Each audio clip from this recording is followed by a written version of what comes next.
සූර්ය සුනේර වට දෙවරක් ගියාදෝ වීරිය කරන රාහුට අසු වුණාදෝ කාර්ය කරන රත එන ඉගිලුණාදෝ සූර්ය උදා වෙන්නට එම පමාදෝ කියලා අපි ජන කවියෙන් අහලා තිනවා. එසේනම් ඔබ බලයි වීරිය කරන රාහුට අසු වුණාදෝ කියන කාරණාවත් එක්ක ඇයි අපි වීරිය කියන කාරණාව යලි යලිත් අවධාරණය කරන්නේ කියන කාරණාව. අද අපේ මාතෘකාව වීරිය වඩන මග පිළිබඳවයි දහම්දහර වැඩසටහනින් අද කතා බහ කරන්න බලාපොරොත්තු වෙන්නේ. ඔබටත් වීරිය පිළිබඳව යම් ගැටලු තිබේ නම් අපිට ඉදිරිපත් කරන්නට පුළුවන්. අපේ දුරකථන අංකය 0112 706යි 128 අපේ සුපුරුදු දුරකථන අංකය හරහා. ඒ වගේම ඔබ ලෝපුරා කොහේ සිටියත් tnltv.lk අපේ වෙබ් අඩවි හරහා ඒකාත්මික වෙන්නටත් පුළුවන්. අපේ වැඩසටහන පිළිබඳව ඔබ බොහෝ ගැටලු ලියා ඒවා තිබුණා. අපි අපේ ඉඩ කඩ ලැබෙන අනුව අපි මේ පිළිබඳවත් අහන්නට උත්සාහ කරනවා. බොහෝ විට ඔබ බලාවි වීරිය වර්ධනය කරගන්නා ආකාරය කුමන ආකාරයෙන්ද අපි වීරිය වර්ධනය කරගත යුත්තේ කියන කාරණාවට අද වැඩසටහන පුරාවම පිළිතුරු ලැබෙයි කියලා අපි විශ්වාස කරනවා. අද අපේ වැඩසටහනට පූජනීය උඩුදුම්බර කාශ්‍යප ගෞරවනීය ස්වාමීන් වහන්සේගේ ගෞරවනීය ආරාධනාවෙන් වැඩම කොට වදාළ වෑඋඩ දොඩම්තලාව ධම්මගිරි ආරණ්‍ය සේනාසන වාසී කොළඹ හත ජාත්‍යන්තර විපස්සනා භාවනා මධ්‍යස්ථාන වාසී පූජ්‍යපාද අවසරයි බෝගහපුර දේවමිත්ත ගෞරවනීය ස්වාමීන් වහන්සේව අපි ආදරෙන් ගෞරවයෙන් අද අපේ වැඩසටහනට පිළිගන්න අපේ හැමදෙරණේ. තෙරුවන් සරණයි සියලු දෙනාටම. හොඳයි. අපේ හැමදෙරණේ අපිට විවිධ ගැටලු අතරේදී මූලිකවම අපිට අහන්නට තියෙන ගැටලුව වීරිය කියන්නේ කුමක්ද කියන කාරණාවට අපේ හැමදෙරණේ සරලව ඔබ වහන්සේ අපිට ධර්මානුකූලව පැහැදිලි කර දෙන්නේ කොහොමද? වීරිය කියන්නේ කුමක්ද කියන කාරණාවට ඔබ වහන්සේගේ ධර්මානුකූල පිළිතුරු අපිට පූර්විකාවක් හැටියට ලබා දෙන්න අපේ හැමදෙරණේ ආරම්භයේදීම අවසර. හොඳයි. මේ වෙලාවේ අපිත් එක්ක සම්බන්ධ වෙලා ඉන්න බෝසත් ගුණ ඇති සත්පුරුෂ කෘතවේදී පින්වත්නි චාමික මහත්තයා මට යොමු කරන්නට යෙදුන ප්‍රශ්නය තමයි වීරිය කියන්නේ කොයි වගේ කාරණාවක්ද ධර්මානුකූලව වීරිය කියන්නේ මොකක්ද කියලා කෙටියෙන් කොහොමද අපි හඳුන්වලා දෙන්නේ කියලා.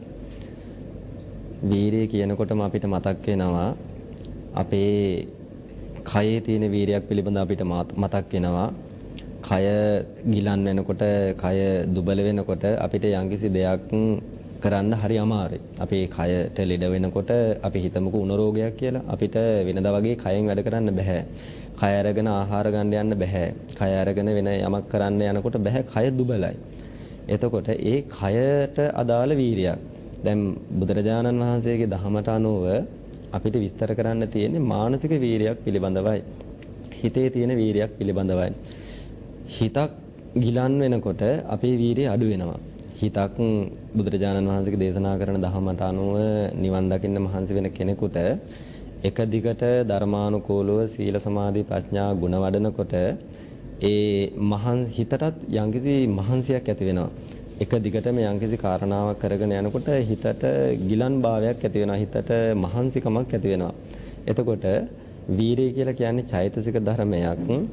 හිතට මහන්සි වෙනකොට ඒ හිත නැවත වාරයක් අර කරගෙන ගිය යහපත් ප්‍රතිපදාව ඉස්සරහට කරගෙන යන්නට හිතට රුකුලක් දෙනවා වගේ. හරියට ඇදවිගෙන යන ගේකට මුක්කුවක් තියනකොට ඒ ගේ ආයේ පල්ලෙහාට වැටෙන්නේ නැහැ. ආන්ගේ වගේ සීල සමාධි ප්‍රඥා මේ ශාසනය වඩනකොට සමහර වෙලාවට කාලය සිල්වත් ඉන්න කෙනෙක් දුසිල්වත් වෙන්න පුළුවන්. කාලයක් භාවනා කරන කෙනෙක් භාවනා නොකරම ඉන්න පුළුවන්. එතකොට මේක හිතේ තියෙන ගුණයක්. මේක හිතේ තියෙන හයියක්. මේ වීරිය කියන කාරණාව නැතුව ධර්ම මාර්ගයේ ඉස්සරහට යන්න පුළුවන් කමක් නැහැ. ඒ කියන්නේ මේක විස්තර කරනවා නම් අපි ආපහු ඒක කොච්චර එහාට යන්න ඕනද කියනවා නම් අපේ මහ බෝධිසත්වයන්න් වහන්සේගේ අවස්ථාවන් තියෙනවා. අපිට එන්න ඕන අදහසක් කොපමණ බාධා ආවත් මේ ශරීරයේ ලේ මස් නහර වේලිලා ගියත් කටු ටික විතරක් ඉතුරු වුණත් මම මේ ලෝකෝත්තර නිර්වාණයටපත් වෙනකම් මේ වැඩේ අතහරින්නේ නැහැ කියලා මානසිකව එන්නට ඕන තල්ලුවක්. මානසිකව එන්නට ඕන අධික තල්ලුවක් වීරියක් කියලා අපි ඊටාම සරලව මේ වෙලාවේ පැහැදිලි කරනවා. හොඳයි. අපි හඳුන්නේ අපි ජනවාරේ කටවාරේ කියන හොඳට නරකට දෙකට කටමයි කියලා. අපි හඳුන්නේ හොඳට නරකට දෙකටම කට වගේම හොඳට නරකට දෙකටම වීරිය ඉවහල් වෙන්නට පුළුවන් ද අපි හඳුන්නේ වීරිය කියන කාරණාව නරකට වගේම හොඳට වගේම නරකටත් ඉවහල් වෙනව නේද කියන කාරණාව අපිට කොහොමද අපි හඳුන්නේ පැහැදිලි කර දෙන්නේ තවදුරටත්? හොඳ ප්‍රශ්නයක් චාමික මහත්තයා අහන්නේ. මම කලිනුත් සඳහන් කළා අභිධර්මයට අනුව වීරිය කියලා කියන්නේ ප්‍රකීර්ණක චෛතසික ධර්මයක්. ප්‍රකීර්ණක චෛතසික ධර්මයක් කියලා කියන්නේ හොඳ පැත්තටත් නරක පැත්තටත් දෙපැත්තෙම යෙදෙන යම්කිසි ධර්ම කොටාසයක්. හොඳටත් යෙදෙනවා නරකටත් යෙදෙනවා. දැන් ඕනෑම නරක වැඩක් කරන්නත් වීරිය අවශ්‍ය වෙනවා. ඕනෑම හොඳ වැඩක් කරන්නත් වීරිය අවශ්‍ය වෙනවා. අපි හිතමුකෝ යම්කිසි කෙනෙක් ප්‍රාණඝාතය කරනවා. ප්‍රාණඝාතය කරන්නත් මේ මානසික උත්සාහය කියන එක අවශ්‍ය වෙනවා. ඒ අකුසල ධර්මයේ ඉස්සරහට කරගෙන යන්නත් ඒවා සූදානම් කරන්න ඒවා සංවිධානය කරන්න ඒ ප්‍රාණඝාතයේ සිද්ධ වෙලා ඉවර වෙනකම්ම අතහරින්නේ නැතුව කොපමණ වෙහෙස මහන්සි වුණත් ඉස්සරහට යන්න මානසික උත්සාහයක් ඕන. එතකොට සාමාන්‍ය ලෝකයේ ඉන්න අයගේ අකුසලයේ පැත්තට තියෙන වීරිය වැඩි. දැන් බොහෝ අය හිතන්න පුළුවන් එහෙනම් හොඳ පැත්තට ඇයි මේ සමාජය නැඹුරු වෙන්නේ නැත්තේ කියලා. දැන් ගංගාවකට කවුරු හරි වැටුනොත් එහෙම පල්ලෙහාට වේගෙන් ගලාගෙන යනවා. ඒකෙන් නතර වෙලා උඩට එන එක හරි අමාරුයි. එතකොට අකුසල පැත්තට අපේ තියෙන වීරිය වැඩි. ඒක දෙපැත්තටම යෙදුනට අකුසල පැත්තට සසර පුරුද්දත් එක්ක තියෙන වීරිය වැඩි හින්දා පාපයට ගොඩාක් මිනිස්සු මේ සමාජයේ නැඹුරු වෙලා තියෙනවා චාමික මහත්තයා. ගොඩාක් පව් කරන්නේ හරි කැමැත්තෙන්, හරි ආසාවෙන් වගේ. ඒකට පුදුම බලයක් මානසිකව තියෙනවා. එතකොට යහපත් පැත්තට වීරිය ගන්න ලොකු කැපකිරීමක් කරන්න ඕනේ. ඒක අර ගඟ පල්ලෙහාට යනකොට නතර වෙලා උඩට එනවා වගේ වැඩක්. එතකොට ඒක තමයි හොඳ පැත්තට ගන්න ඕන වීරිය. එතකොට බොහෝ අය ඊටාම දුස්සීලව ඉන්නකොට ඊටාම සන්තෝෂයෙන් දැඩි වීරියකින් දැඩි කැමැත්තකින් සීලවන්ත වෙන්න අය මේ ලෝකේ ඕන තරම් ඉන්නවා. නේද?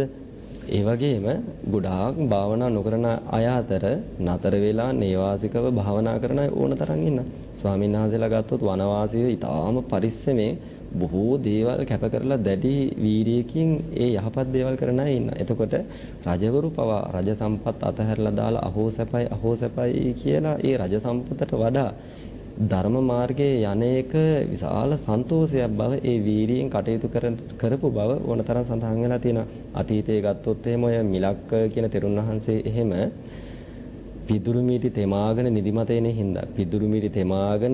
එන හින්දා ඔලුව උඩ තියාගෙන වතුරේ කකුල් දෙක තියාගෙන පිළිවෙතේ යෙදিলা තියෙනවා. ඒ වගේම චක්කුපාල ස්වාමීන් වහන්සේම ඇහි අසනීපයක් ගැන මම ඉතා කෙටියෙන් මතක් කරන්නේ. ඇහි අසනීපයක් කෙනෙකුට වෙද මහත්තයා කියන ඔය ඇහැට ප්‍රතිකාර ගන්න නිදාගෙන කරන්නට ඕන. ඇහැට බෙහෙත් දාන්න.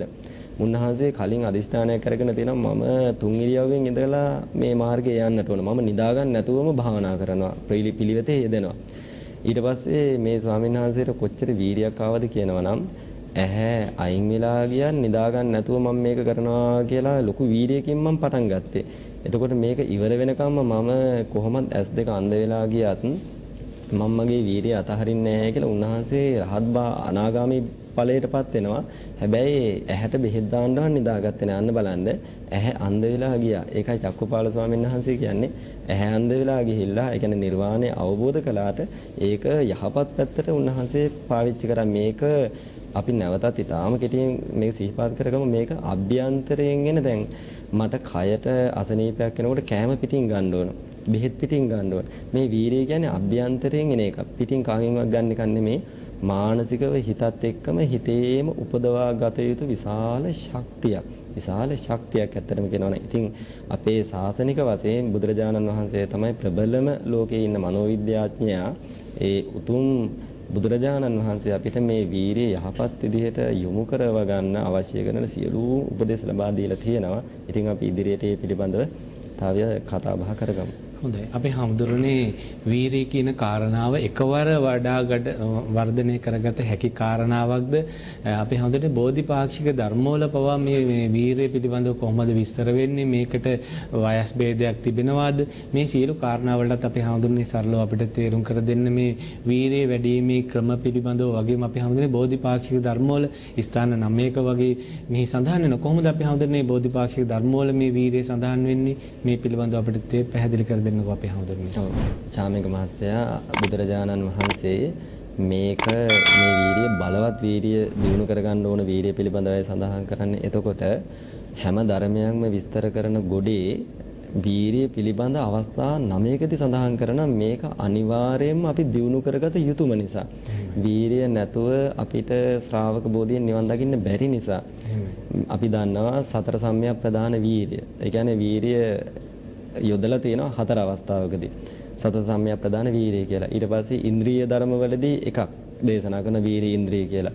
බල ධර්මවලදී එකක් දේශනා කරන වීරිය බලය කියලා. ඊට පස්සේ එර්ධිපාද ධර්මවලත් වීරිය එර්ධිපාදය කියලා දේශනා කරනවා. බොජ්ජංග ධර්මවලත් වීරිය සම්බොජ්ජංගය කියලා දේශනා කරනවා. ආර්ය අෂ්ටාංගික මාර්ගයේ සම්මා වායාම කියලා දේශනා කරලා තියෙනවා. මෙහෙම විශාල බෝධිපාක්ෂික ධර්ම තියෙන ගොඩක වීරිය දේශනා කරලා තියෙන අවස්ථා 9කදී ඒ විතරක් නෙමෙයි දසපාරමිතාවලත් වීරිය පාරමිතාව කියලා දේශනා කරලා තියෙන. ඒ නිසා අපිට මේ වීරිය බලවත්ව අනිවාර්යයෙන්ම දියුණු කරගත යුතු බව සම්මා සම්බුදු පියාණන් වහන්සේ අපිට මේ හැම අවස්ථාවකදීම උලුප්පලා ඉස්මතු කරලා පෙන්වලා දීලා තියෙන මේකේ තියෙන බොහොම වටිනාකම. හොඳයි සදහවතුනි ඔබට දැන් තිර සරවන්නට ඇති වීරිය කියන්නේ කුමක්ද කියන කාරණාව ඔබට යම් සරල පිළිතුරු බොහෝ වෙලාවට මේ තුල තියෙන ගැඹුරු බව ඔබට තිර සරවන්නට ඇති. ඒ නිසා වීරිය පිළිබඳ ඔබටත් විවිධ ගැටලු තිබෙන්නට පුළුවන්. ඔබත් මේ සංසාර ගමනේදී ඔබටත් වීරිය පිළිබඳව විවිධාකාර ප්‍රශ්න ගැටලු මතුවෙන්නට තිබුණා නම් මේ සියල්ලටම පැහැදිලි පිළිතුරු අද වැඩසටහනින් ඔබට ලබා ගන්නට හැකියාව තිබෙනවා. අපේ සජීවී දුරකථන අංකය 0112 706 128 අපේ දුරකථන අංකයට ඔබ සජීවීව කතා කරොත් වීරිය පිළිබඳව ඔබට ගැටලු සඳහා අපේ බෝගහපුර දේවමිත් අපේ ස්වාමීන්ද්‍රයන් වහන්සේගෙන් දැන කියා ගන්නට පුළුවන්. වැවුඩ දොඩම්තලාව ධම්මගිරි ආරණ්‍ය සේනාසන වාසී කොළඹ 7 ජාත්‍යන්තර විපස්සනා භාවනා මධ්‍යස්ථාන වාසී පූජ්‍යපාද අපේ බෝගහපුර දේවමිත ස්වාමීන් වහන්සේ අද අපේ දහම් දහරට වැඩම කොට වදාලා උන්වහන්සේගෙනුයි අපි විවිධ ගැටලු අද වීරිය පිළිබඳව අසන ලබන්නේ. අපේ හාමුදුරුවෝ සඳහන් කරා ඒ කියන්නේ වීරිය ක්‍රම 4ක්ද අපේ හාමුදුරනේ මේ සතර සම්‍යක් ප්‍රදාන වීරිය කියන කාරණාව අපිට කොහොමද අපේ හාමුදුරනේ අපිට විස්තර කර දෙන්නට පුළුවන්? මේ පිළිබඳව සරලව අපිට කියා දෙන්නකෝ අපේ හාමුදුරනේ. චාමික මහත්තයා බෝධිපාසික ධර්මවල එක කොටසක් තමයි සතර සම්‍යක් ප්‍රදාන වීරිය කියන්නේ. ඒ කියන්නේ 4 වීරිය කියන එකම ධර්මය එක එක අවස්ථාවන් වල ඒ අවස්ථාවල කෘත්‍ය අනුව බුදුරජාණන් වහන්සේ මේක බෙදනවා. අපි මේක සරලව අපිට තේරෙන විදිහට කතා කළොත් සමහර දේවල් තියෙනවා මගේ අතින් සීලය හෝ කැඩුන අවස්ථා. එතකොට සීලේ කැඩුන අවස්ථාවක මට නැවත වාරයක් ලෝකෝත්තර නිර්වාණය ලැබෙනකම් ඒ සීලය නොකඩා ඉන්න මට මානසික උත්සාහයක් ඕනද නැද්ද? ඕන. දැන් මගේ අතින් පාපය සිද්ධ වෙලා තියෙනවා නම් වැරද්දක් සිද්ධ වෙලා තියෙනවා නම් නිවන් දකින මොහොත දක්වා නැවත මගේ අතින් ඒ දේ නොවෙන්න මට යම්කිසි වීරියක් ඕන. හොඳ දුන්න පළවෙනි වීරිය. කියන්නේ මගේ අතින් මෙච්චර කාලයකට වැරදි සිද්ධ වෙලා තියෙනවා. නැවත වාරයක් ලෝකෝත්තර සුව ලැබෙනකම් මේ වැරද්ද ආයේ නොවෙන්න මට මානසික උත්සාහයක් තියෙන්න වෙන ඕනමයි. ඔන්න ඒක පළවෙනි වීරිය. ඒ කියන්නේ කළ පාපය සිද්ධ වුණ පාපය නැවත වාරයක් නොවීම පිණිස මට මානසික උත්සාහයක් ඕන. ඊළඟ එක තමයි අපි දකිනවා සමාජයේ සමහර අය කරන වැරදි දකිනවා. අපි කියනවා මේවා මොන හිතකින්ද මේ කරන්නේ? ඒ කියන්නේ අනිත් අය දැන් උදාහරණයක් වශයෙන් දැන් අපේ අම්මේ තාත්තේ එළවලු කපනවා වගේ සමහර අය මිනිස්සු කපනවා, ඇඟිලි කපනවා. අපිටත් හිතන පුදුමයි නේද මේක කොහොමද මොන හිතකින්ද මේක කරන්නේ? අපිට මේ ඒ කියන්නේ මේ පැත්තට රිදෙනවා කියලා මතක් වෙන්නේ නැහැ. එතකොට අනිත් අය කරන වැරදි දැකලා එහෙම නැත්නම් බණ පොත් වලින් අහලා මෙහෙම වැරදි කරන අය හිටියා කියලා. ධර්ම දේශනා වලින් අහලා එහෙම නැත්නම් ඇස් දෙකෙන් පෙනීලා එහෙම නැත්නම් කවුරු හරි සාකච්ඡාවකට සම්බන්ධ වෙලා අපි දන්නවා අනිත් අය කරලා තියෙන හැබැයි මං කරලා නැහැ. එතකොට හැබැයි මගේ අතින් ඒක වෙන්න පුළුවන්කමක් තියෙනවා. එතකොට මට වීරියක් තියෙන්න ඕනේ අහවලා කරපු දේ ඒ තැනත්තා කරපු දේ මගේ අතින් කවදාකවත් නොවෙන්න මට මානසික වීරියක් ඕන. හොඳද? එතකොට ඒක නූපන් අකුසලයේ. මට ඒක තාම ඉපදිලා නැහැ. නූපන් අකුසලයේ නූපදවාගෙන ඉන්න මට මානසික උත්සාහයක් ඕන.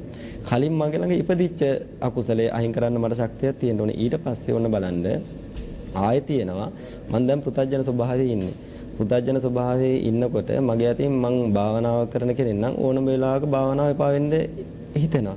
සමහර අය ගොඩාක් උනන්දුවෙන් පටන් ගන්න අපි හිතමුකෝ බුද්ධ වන්දනාව කියලා. මං හැමදාම බුදුන් වඳිනවා කියලා කවුරු හරි කෙනෙක් වැඩක් පටන් ගන්නවා. දවස් 3-4ක් බුද්ධ වන්දනාව කරාට පස්සේ වැඩක් නැහැ. බුද්ධ වන්දනාව කරලා වැඩක් නැහැ නේ මම වෙන වැඩක් කරනවා කියලා යම්කිසි කෙනෙකුට හිතන්න පුළුවන්. අන්න බලන්න පටන් ගත්ත යහපත් කුසල අදහස ටික දවසක් යනකොට එකපාරම එපා වෙනවා. එහෙනම් පටන් ගත්ත දේවල් පිරෙහෙන්නේ නැතුව නිර්වාණය දක්වාම අරගෙන යන්නත් Tamanට ශක්තියක් තියෙන්න ඕනද නැද්ද? මම සිල්වත් නම් මම සීල සමත විපස්සනා භාවනාවන් කරනවා නම් Taman ළඟ තියෙන ශක්තිය දැනට වර්ධනය කරගෙන තියෙන ටික පිරෙහෙන්න දෙන්න නැතුව ඉන්නත් මට යම්කිසි වීරියක් ඕන. ඒකට කියනවා උපන් කුසලයේ රැකගන්න මට වීරියක් ඕන.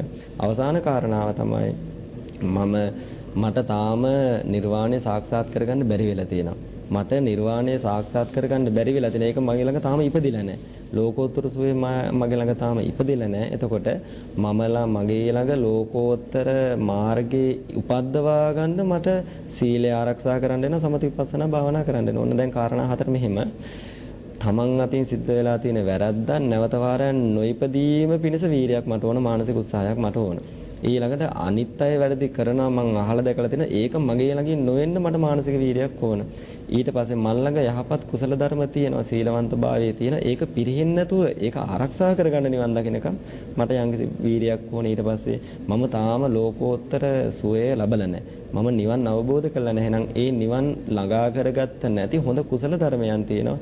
ඒ ටික ළඟා කර ගැනීම පිණිස මට විශාල උත්සාහයක් ඕනේ. ඒකට සඳහන් කරනවා නූපන් අකුසලයේ නූපදවාගෙන ඉන්නත්, උපන් අකුසලයේ ප්‍රහාණය කරන්නත්, නූපන් කුසලයේ උපදවා ගන්නත්, උපන් කුසලයේ ආරක්ෂා කර ගන්නත් කියලා. ඒකයි සතර සම්‍යක් ප්‍රදාන වීරිය කියලා කියන්නේ. හොඳයි. අපි හැමදෙරුනේ මේ දහම්දහර වැඩසටහන බොහෝ වෙලාවට සමහර වෙලාවට පළමු වර ශ්‍රවණය කරනකොට නරඹනකොට පැහැදිලිකම මදි නම් නැවත විකාශයේ බලමින් ඔවුන් මේ පිළිබඳව පැහැදිලි කරගන්න නැවත ඒ අවබෝධය ලබා ගන්න උත්සාහ කරනවා. නැවත බදාදා උදෑසන 10ට මේ වැඩසටහන නැවත විකාශයක් හැටියට ප්‍රචාර වෙනවා. ඒ වගේම අන්තර්ජාලයේ හරහා YouTube හරහා අපේ වැඩසටහන නැවත නරඹමින් මේ වැඩසටහන පිළිබඳව අවබෝධය ඇති කරගන්න බොහෝ දෙනා උත්සාහ දරන බව අපිට මේ පිළිබඳව දැන කියා ගන්නට ලැබෙනවා. අපි හැමදෙරුනේ සමහරු මේ වීරිය පිළිබඳව සඳහන් වෙන මූලාශ්‍ර පිළිබඳව දැන කියා ගන්නට කැමති. කොහෙද මේ වීරිය පිළිබඳව සඳහන් වෙන, කොයි තැන්වලද මේ පිළිබඳව සඳහන් වෙන්නේ? වීරිය පිළිබඳ මූලාශ්‍ර අපිට සාකච්ඡාවේදී අපි හැමදෙරුනේ කොහොමද අපිට විස්තර කර දෙන්නේ? වීරිය පිළිබඳ මූලාශ්‍ර කොහොමද අපිට හමු වෙන්නේ කියන කාරණාව අපි හැමදෙරුනේ. චාමික මහත්තයා ත්‍රිපිටකයේ තුල බොහෝ සූත්‍ර දේශනාවල් තියෙනවා. බුදුරජාණන් වහන්සේ දේශනා කළා තියෙන අපේ වීරිය යහපත් පැත්තට වර්ධනය කරගන්න ඕන විදිහ. ඉතින් මම මේ වෙලාවේ එක සූත්‍ර දේශනාවක් දේශනා කරන්නම්. ඊටාම කෙටියෙන් පින්වත් අයට බලන්නට පුළුවන් අංගුත්තර නිකායේ අට්ඨක නිපාතයේ තියෙනවා කුසීත ආරම්භ වත්තු කියලා සූත්‍ර දේශනාවක්. මේ සූත්‍ර දේශනාවේ කාරණා 8ක් බුදුරජාණන් වහන්සේ පැහැදිලි කරනවා. වීරිය තියෙන කෙනාගේ ලක්ෂණ සහ වීරිය නැති කෙනාගේ ලක්ෂණ 8ක්. එතකොට මේ කාරණා 8 ඒකයි කුසීත ආරම්භවත්තු සූත්‍රය කියලා කියන්නේ. ආරම්භවත්තු සූත්‍රයේ ආරම්භ කියලා කියන්නේ වීරිය තියෙන කෙනාගේ ලක්ෂණ. කුසීත කියලා කියන්නේ වීරිය නැති අලසව කම්මැලිව කටයුතු කරන කෙනාගේ ලක්ෂණ තමයි තියෙන්නේ. එතකොට කුසීත ආරම්භවත්තු සූත්‍රයේදී විස්තර කරන්නේ කරුණු 8ක්. යහපත් පැත්තට 8යි අයහපත් පැත්තට 8යි. ඔන්න මෙන්න මෙහෙම අපිට මතක තියාගන්න ලේසි. අපි මේ සමාජයට අවධානය යොමු කරලා බලනකොට හොඳද පළවෙනි කාරණාව තමයි කම්මං කත්තබ්බං හෝති. මට බොහෝ කටයුතු තියෙනවා කියලා සමහර අය වැඩ ගොඩාක් තියෙනකොට මේ ටික කරන්න තියෙනවා මේ ටික කරන්න තියෙනවා කියලා බුද්ධ වන්දනාවක් කරන එක පවා සමහරට අතාරිනවද නැද්ද? වැඩ ගොඩක් තියෙනවා කියලා. අපි හිතමුකෝ පොහොය දවසක සිල් සමාදන් වෙන එක පවා නැහැ. අද ගෙදර වැඩ ගොඩක් තියෙනවා. අන්න බලන්න වැඩ ගොඩක් තියෙනවා කියලා සමහර අය කම්මැලි අය වැඩ ගොඩක් තියෙනවා කියලා අවශ්‍ය පැත්තට වීරිය කරන්නේ නැහැ. කම්මං කත්තබ්බං කියන්නේ මට වැඩක් කරන්න තියෙනවාය කියලා සමහර අය නිකන් ඉන්නවා. ඔහේ කම්මැලි වෙන්නවා. ඊට පස්සේ කම්මං කතං හෝති දෙවෙනි කාරණාව තමයි දැන් අපි සමහරට ගොඩාක් මහන්සිලා වැඩ කරනවා. හරි මහන්සි අද නම් උදේ ඉඳන්ම හැන්ද වෙනකම් වැඩ කරා. දැන් මහන්සි වැඩි කියලා නිකන් ඉන්නවා. වැඩක් ඒ කියන්නේ වැඩ ගොඩක් තියෙනවා කියලා කම්මැලිව නිකන් ඉන්න මට අර වැඩ ටික කරන්න තියෙනවා කියලා. ඊට පස්සේ වැඩ කරලා මහන්සිය කියලා නිකන් ඉන්න කොහොමද නිකම්ම ඉඳලා තියෙන යහපත් පැත්තට වැඩ කරලා නැහැ. එතකොට මේකේ අනිත් කාරණාව තමයි වීරිය තියෙන කෙනා දැන් හෙට මට වැඩ ගොඩාක් තියෙනවනේ හෙට දවසේ එක පාරක්වත් මට බුදුන් වඳින්න විදිහක් නැහැ කියලා මම දන්නවනම් අද හොඳට නිදහසේ වැඩ කරනවා බුදුන් වඳිනවා හෙට කරන්න බැරි හින්දා අන්න බලන්න වැඩක් තියෙනවා නම් අද වීර්යය කරනවා ඒක කර වැඩ තියෙනකොට මට පාඩු වෙන හින්දා වැඩ කරලා ඉවර වෙලා අපි හිතමුකෝ ගමනක් ගිහින් ආව දවස් 3ක් ඒ කියන්නේ වැඩ ගොඩාක් ගෙදර තිබ්බා කියලා. ගෙදර දවස් පුරාම වැඩ කරපු වෙලාවේ රෑ 10 11 විතර වැඩ තිබුණා. එතකොට වැඩ ගොඩාක් තිබ්බ හින්දා මට අද උදේ ඉඳන් අම්මට ගාතාව කියලා වඳින්න බැරි වුණා. මේ වෙලාව තමයි හොඳම වෙලාව. අම්මා නිදාගෙන ඉන්නවා නම් අම්මව මතක් කරගෙන ගාතාව කියලා මං වන්දනා කරන්න බලන්න. ඒකට කියන වැඩ ගොඩාක් තිබ්බා කියලා මෙයාගේ වීරිය අඩු වෙලා නැහැ. හොඳද? පළවෙනි එක්කෙනා මොකද කරේ? වැඩ ගොඩාක් කරන්න තියෙනවා කියලා නිකන් හිටියා. වැඩ ඉවර වුණා කියලා නිකන් හිටියා. අනිත් එක්කෙනා මොකද කරේ? වැඩ ගොඩාක් තියෙනවා කියලා කලින් වීරිය කරලා අවශ්‍ය දේවල් කරගත්තා. වැඩ ඉවර වුණා විතරයි මට අද දවසේ මුකුත් කරන්න බැරුණා කියලා වීරියෙන් හිටියා. දෙවෙනි කාරණාව තමයි ඒක ගොඩාක් හොඳයි. මග්ගෝ ගන්තබ්බෝ හෝති. ඒ කියන්නේ අපිට සමහරට ගමන් ඉන්නේ දවස් 5ක් විතර යන්න වෙනවා කොහරි ඈත පළාතක යන්න වෙනවා. එතකොට සමහර වෙලාවට ඇඳුමක් පවා සකස් කරගන්න සෑහෙන වෙලාවක් ගන්නවා. ඇඳුම සකස් කරගන්න බඩු බාහිර ආදී මේවා කරගන්න ගොඩාක් වෙලාවක් ගන්නවා. එතකොට ගමනක් යන්න තියෙනවා කියලා ගොඩාක් නිකන් ඉඳලා ඒවා සූදානම් කරගන්න ගොඩාක් නිකන් ඉන්නවා. සමහරට ගමනක් ගිහින් ආව අපි හිතමු රෑ 12ට විතර ආවේ. ඊයේ රෑ 12ට විතර ආවේ හරි මහන්සි කියලා 11 විතර නිකන් නිදා ගන්නවා. අන්න බලන්න ගමනක් ගිහින් ආව කියලා මගේ වීරිය අඩු වෙලා තියෙනවා. ගමනක් යන්න තියෙනවා කියලා මගේ වීරිය අඩු වෙලා තියෙනවා. සමහර අය එහෙම නෙමෙයි ගමනක් යන්න තියෙනවා නම් ගමනක් ගියාට පස්සේ මට දවස් 3ක් විතර මේ ටික කරගන්න විදියක් නැහැ කියලා ගමන යන මොහොත දක්වාම විශාල වීරියකින් කටයුතු කරනවා. ගමනක් ගිහින් ආවට පස්සේ මට ගමන ගියපු නිසා මට අදාළ වැඩ ටික බුදු පූජාව තියන්න බැරි වුණා. මට සීලය ආවර්ජනා කරන්න බැරි වුණා. මට ධර්ම දේශනාව ශ්‍රවණය කරන්න බැරි වුණා කියලා වැඩ ඔක්කොම පැත්තකින් තියලා ඒ පැත්තට යොමු කරගන්නවා මහන්සි කියලා බලන්න. ඈ 12ට ආවා කියලා නිකන් ඉන්නේ නැහැ. මහා පාන්දර ආපහු නැගිටින අය ඉන්නවා. තුන්වෙනි කාරණාව තමයි සමහර අයට ලෙඩ හැදෙනවා. ලෙඩ හැදුනේ ගමන්ම අයියෝ මට ලෙඩ හැදුනා නේද මේ සුවල්ප ආබාධයක් හැදෙන්නේ. මේ ලෙඩ හැදුනාට පස්සේ නම් ආපහු නම් මුකුත්ම කරන්න හම්බෙන්නේ නැහැ. අනිත් අයටත් කියනවා මට හරි අමාරුයි මං ලොකු නිවාඩුවක් ගන්න ඕනේ කියලා සුවල්ප ලෙඩක් හැදුන ගමන් වීරිය අතාරිනවා. සමහර අයගේ ලෙඩේ හොඳ වෙනවා. ලෙඩේ හොඳ වුණ ගමන්ම තාම හරියට මේ ඇල්ලතුරෙන් නැවෙත් නැහැ. දැන් නම් මුකුත් කරන්න බෑ කියලා ලෙඩ හොඳ වුණා විතරයි. අපි ගොඩාක් අම්මල තාත්තලාට තියෙන ගැටලුවක් තමයි ලෙඩ හැදුනට පස්සේ ආපහු ලෙඩ හොඳ වෙලා සෑහෙන කාලයක් ආයේ තමන් අර කරගෙන ආපු ආධ්‍යාත්මික ගුණ වගාව වර්ධනය කරගන්නේ නැහැ. ආයේ සමහර අයට ගැටලුවක් තියෙනවා. ආහාර හරියට හම්බ වෙන්නේ නැහැ. දැන් අපිට හැමදාම ආහාර හොඳටම හම්බ වෙන්නේ නැහැනේ. සමහර වෙලාවට රළු ආහාර හම්බ වෙන්න පුළුවන්, අකමැති ආහාර හම්බ වෙන්න පුළුවන්. එතකොට ආහාර අඩුවෙන් හම්බ වෙන්න පුළුවන්. එතකොට සමහර අය කියනවා බුදුරජාණන් වහන්සේ දේශනා කරනවා සමහර අය කියන අද හරි කලන්තේ වගේ කෑමක් ගෙදර තිබ්බේ නැහැ. ඒ හින්දා අද නම් මේ කොහොම භාවනා කරන්න හම්බෙන්නේ නැහැ. අද නම් මේ බණ කියලා හරියන්නේ නැහැ. බණ අහලා හරියන්නේ නැහැ. සාකච්ඡා කරලා හරියන්නේ නැහැ කියලා කෑම පිට දාලා බේරෙනවා. මේ කියන්නේ මේ හොඳද දැන් වීරියට අනිත් පැත්ත ධර්මයේ තමයි අලස පුද්ගලයන් විසින් තමන්ගේ කම්මැලිකමට හදාගත්ත එක. කියන්නේ මානසිකව මනස ලෙඩ කරගන්න. මොකක් හරි දාලා බේරෙනවා. ඊට පස්සේ සමහර වෙලාවට අපි හිතමුකෝ ඇඟට හොඳට ආහාර හම්බුණා කියලා ප්‍රණීත. හොඳ ආහාර හම්බුණාට පස්සේ මෙයා කියනවා අද ආහාර ගොඩාක් හම්බුණ වැඩි. ඔසවා ගන්න බැරි තරමට මම අද ආහාර අනුභව කරා. මට දැන් මුකුත් කරන්න විදියක් නැහැ. දැන් මේ ආහාර වැඩිපුර ගත්ත හින්දා තමයි මේක උනේ කියලා වැඩිපුර ආහාර ගත්තා කියලා නිදාගෙන කම්මැලිව ඉන්නවා යමක් කරන්න උත්සාහ කරන බලන්න කාරණා 8.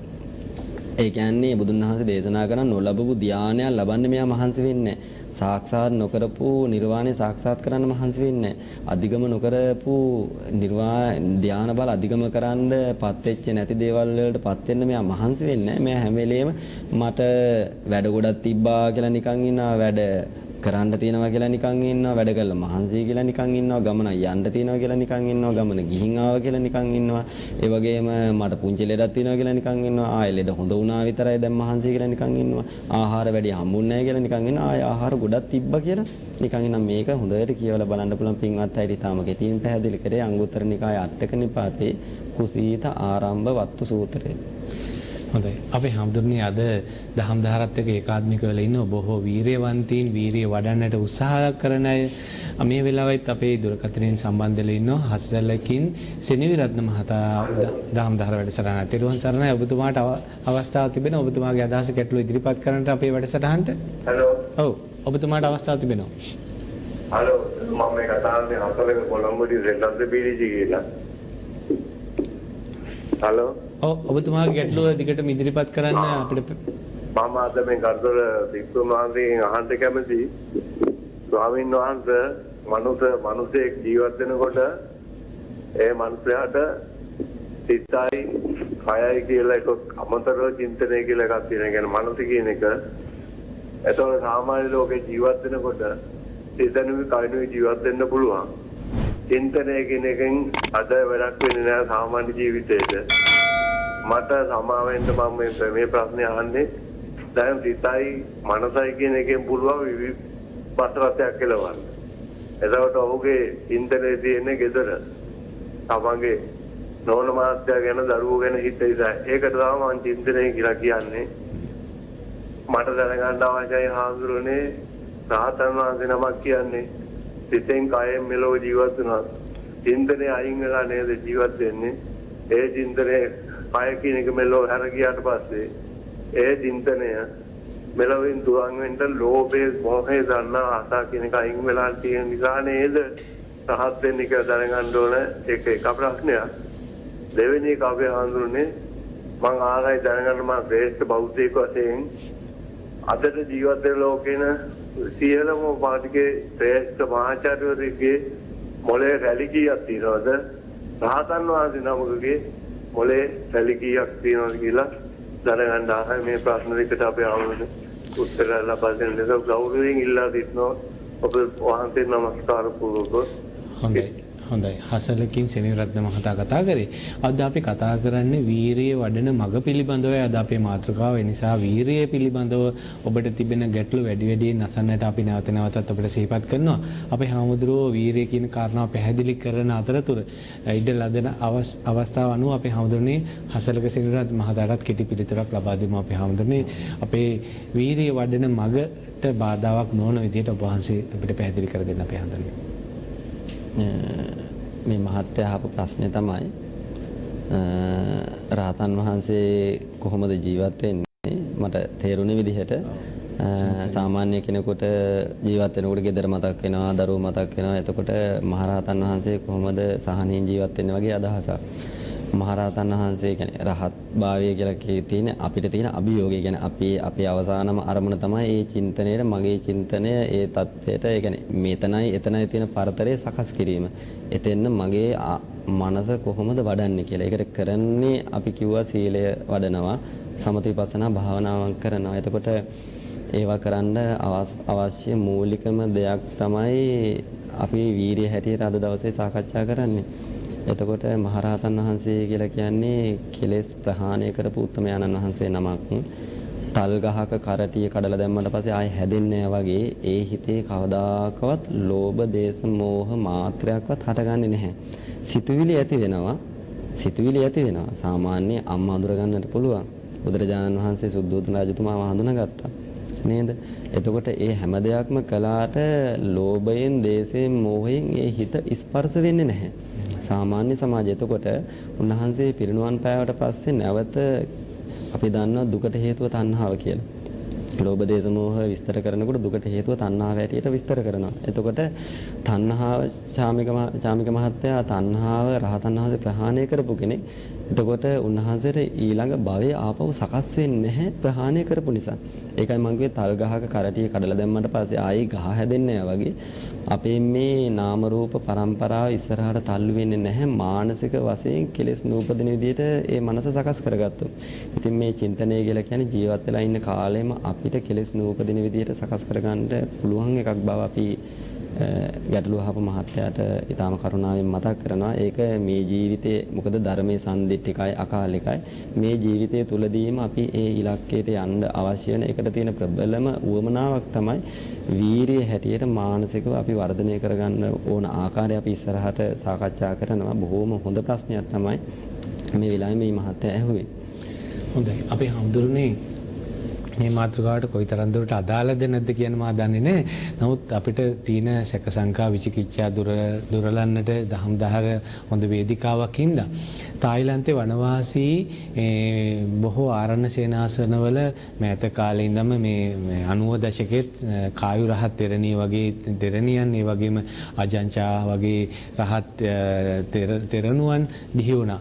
අපේ හාමුදුරනේ බොහෝ දෙනාට යම් විශ්වාසයක් තියෙනවා මේ වීරිය වඩන අපේ රටෙත් මෙහෙම ඔබ වහන්සේලා වගේ බොහොම දුෂ්කර ආරණ්‍යගතව ධානය වඩන අපේ තෙරුන් වහන්සේලා වැඩ ඉන්නවා කියලා යම් විශ්වාසයක් තියෙනවා. සිරිපා අඩවියේ ඉන්න අපි රහතන් වහන්සේලා මේ යම් යෝගීන් පිළිබඳව අසා තිබෙනවා.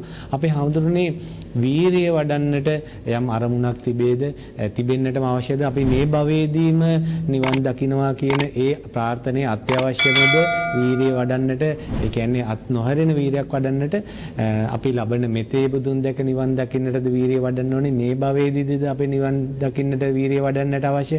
ඔබ වහන්සේලා කොහොමද අපි හඳුන්නේ මේ වීරිය වඩන ඔබ වහන්සේලා ප්‍රායෝගිකව නිරන්තරයෙන්ම දිවාරය අපි දන්නවා ආරණ්‍ය සේනාසනවල ඔබ වහන්සේලා මේ වීරිය වඩන ස්වාමීන් වහන්සේලා නිසා අපි හඳුනන කොහොමද මේ වීරිය වඩන්නට අවශ්‍ය කාරණා අපිට කියා දෙන්න අපි හඳුනන්නේ.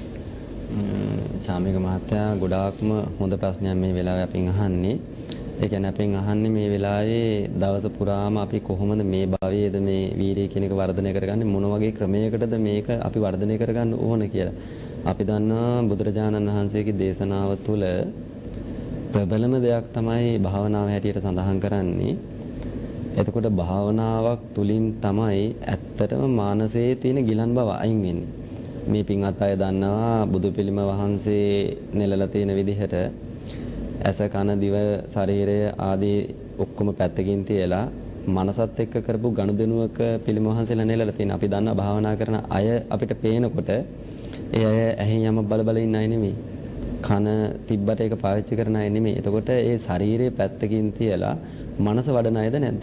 මනස වඩන අය. එතකොට බුදුරජාණන් වහන්සේ දේශනා කරපු හැටියට භාවනාව විස්තර කරනවා. භාවනා සිද්ධියෙන් බොජ්ජංග සිද්ධිය වේ, බොජ්ජංග සිද්ධියෙන් භාවනා සිද්ධිය වේ. කියන්නේ භාවනා කරන කෙනාට S2 වහගෙන ඉන්නකොට අපි හිතමුකෝ යම්කිසි කෙනෙක් යම් අරමුණක් හිතා ඉන්නකොට හිතට බෑ කියලා නැගිටින්න හිතනවද නැද්ද? නැගිටින්නම හිතනවා. එතකොට නැගිටින්න එපා කියලා යාළුවෙක් වගේ කෙනෙක් ඉන්න ඕනද නැද්ද? දැන් මං S2 පියාගත්තට පස්සේ මගේ අම්මා දන්නවද මට භාවනාව එපා වෙලාද නැද්ද කියලා?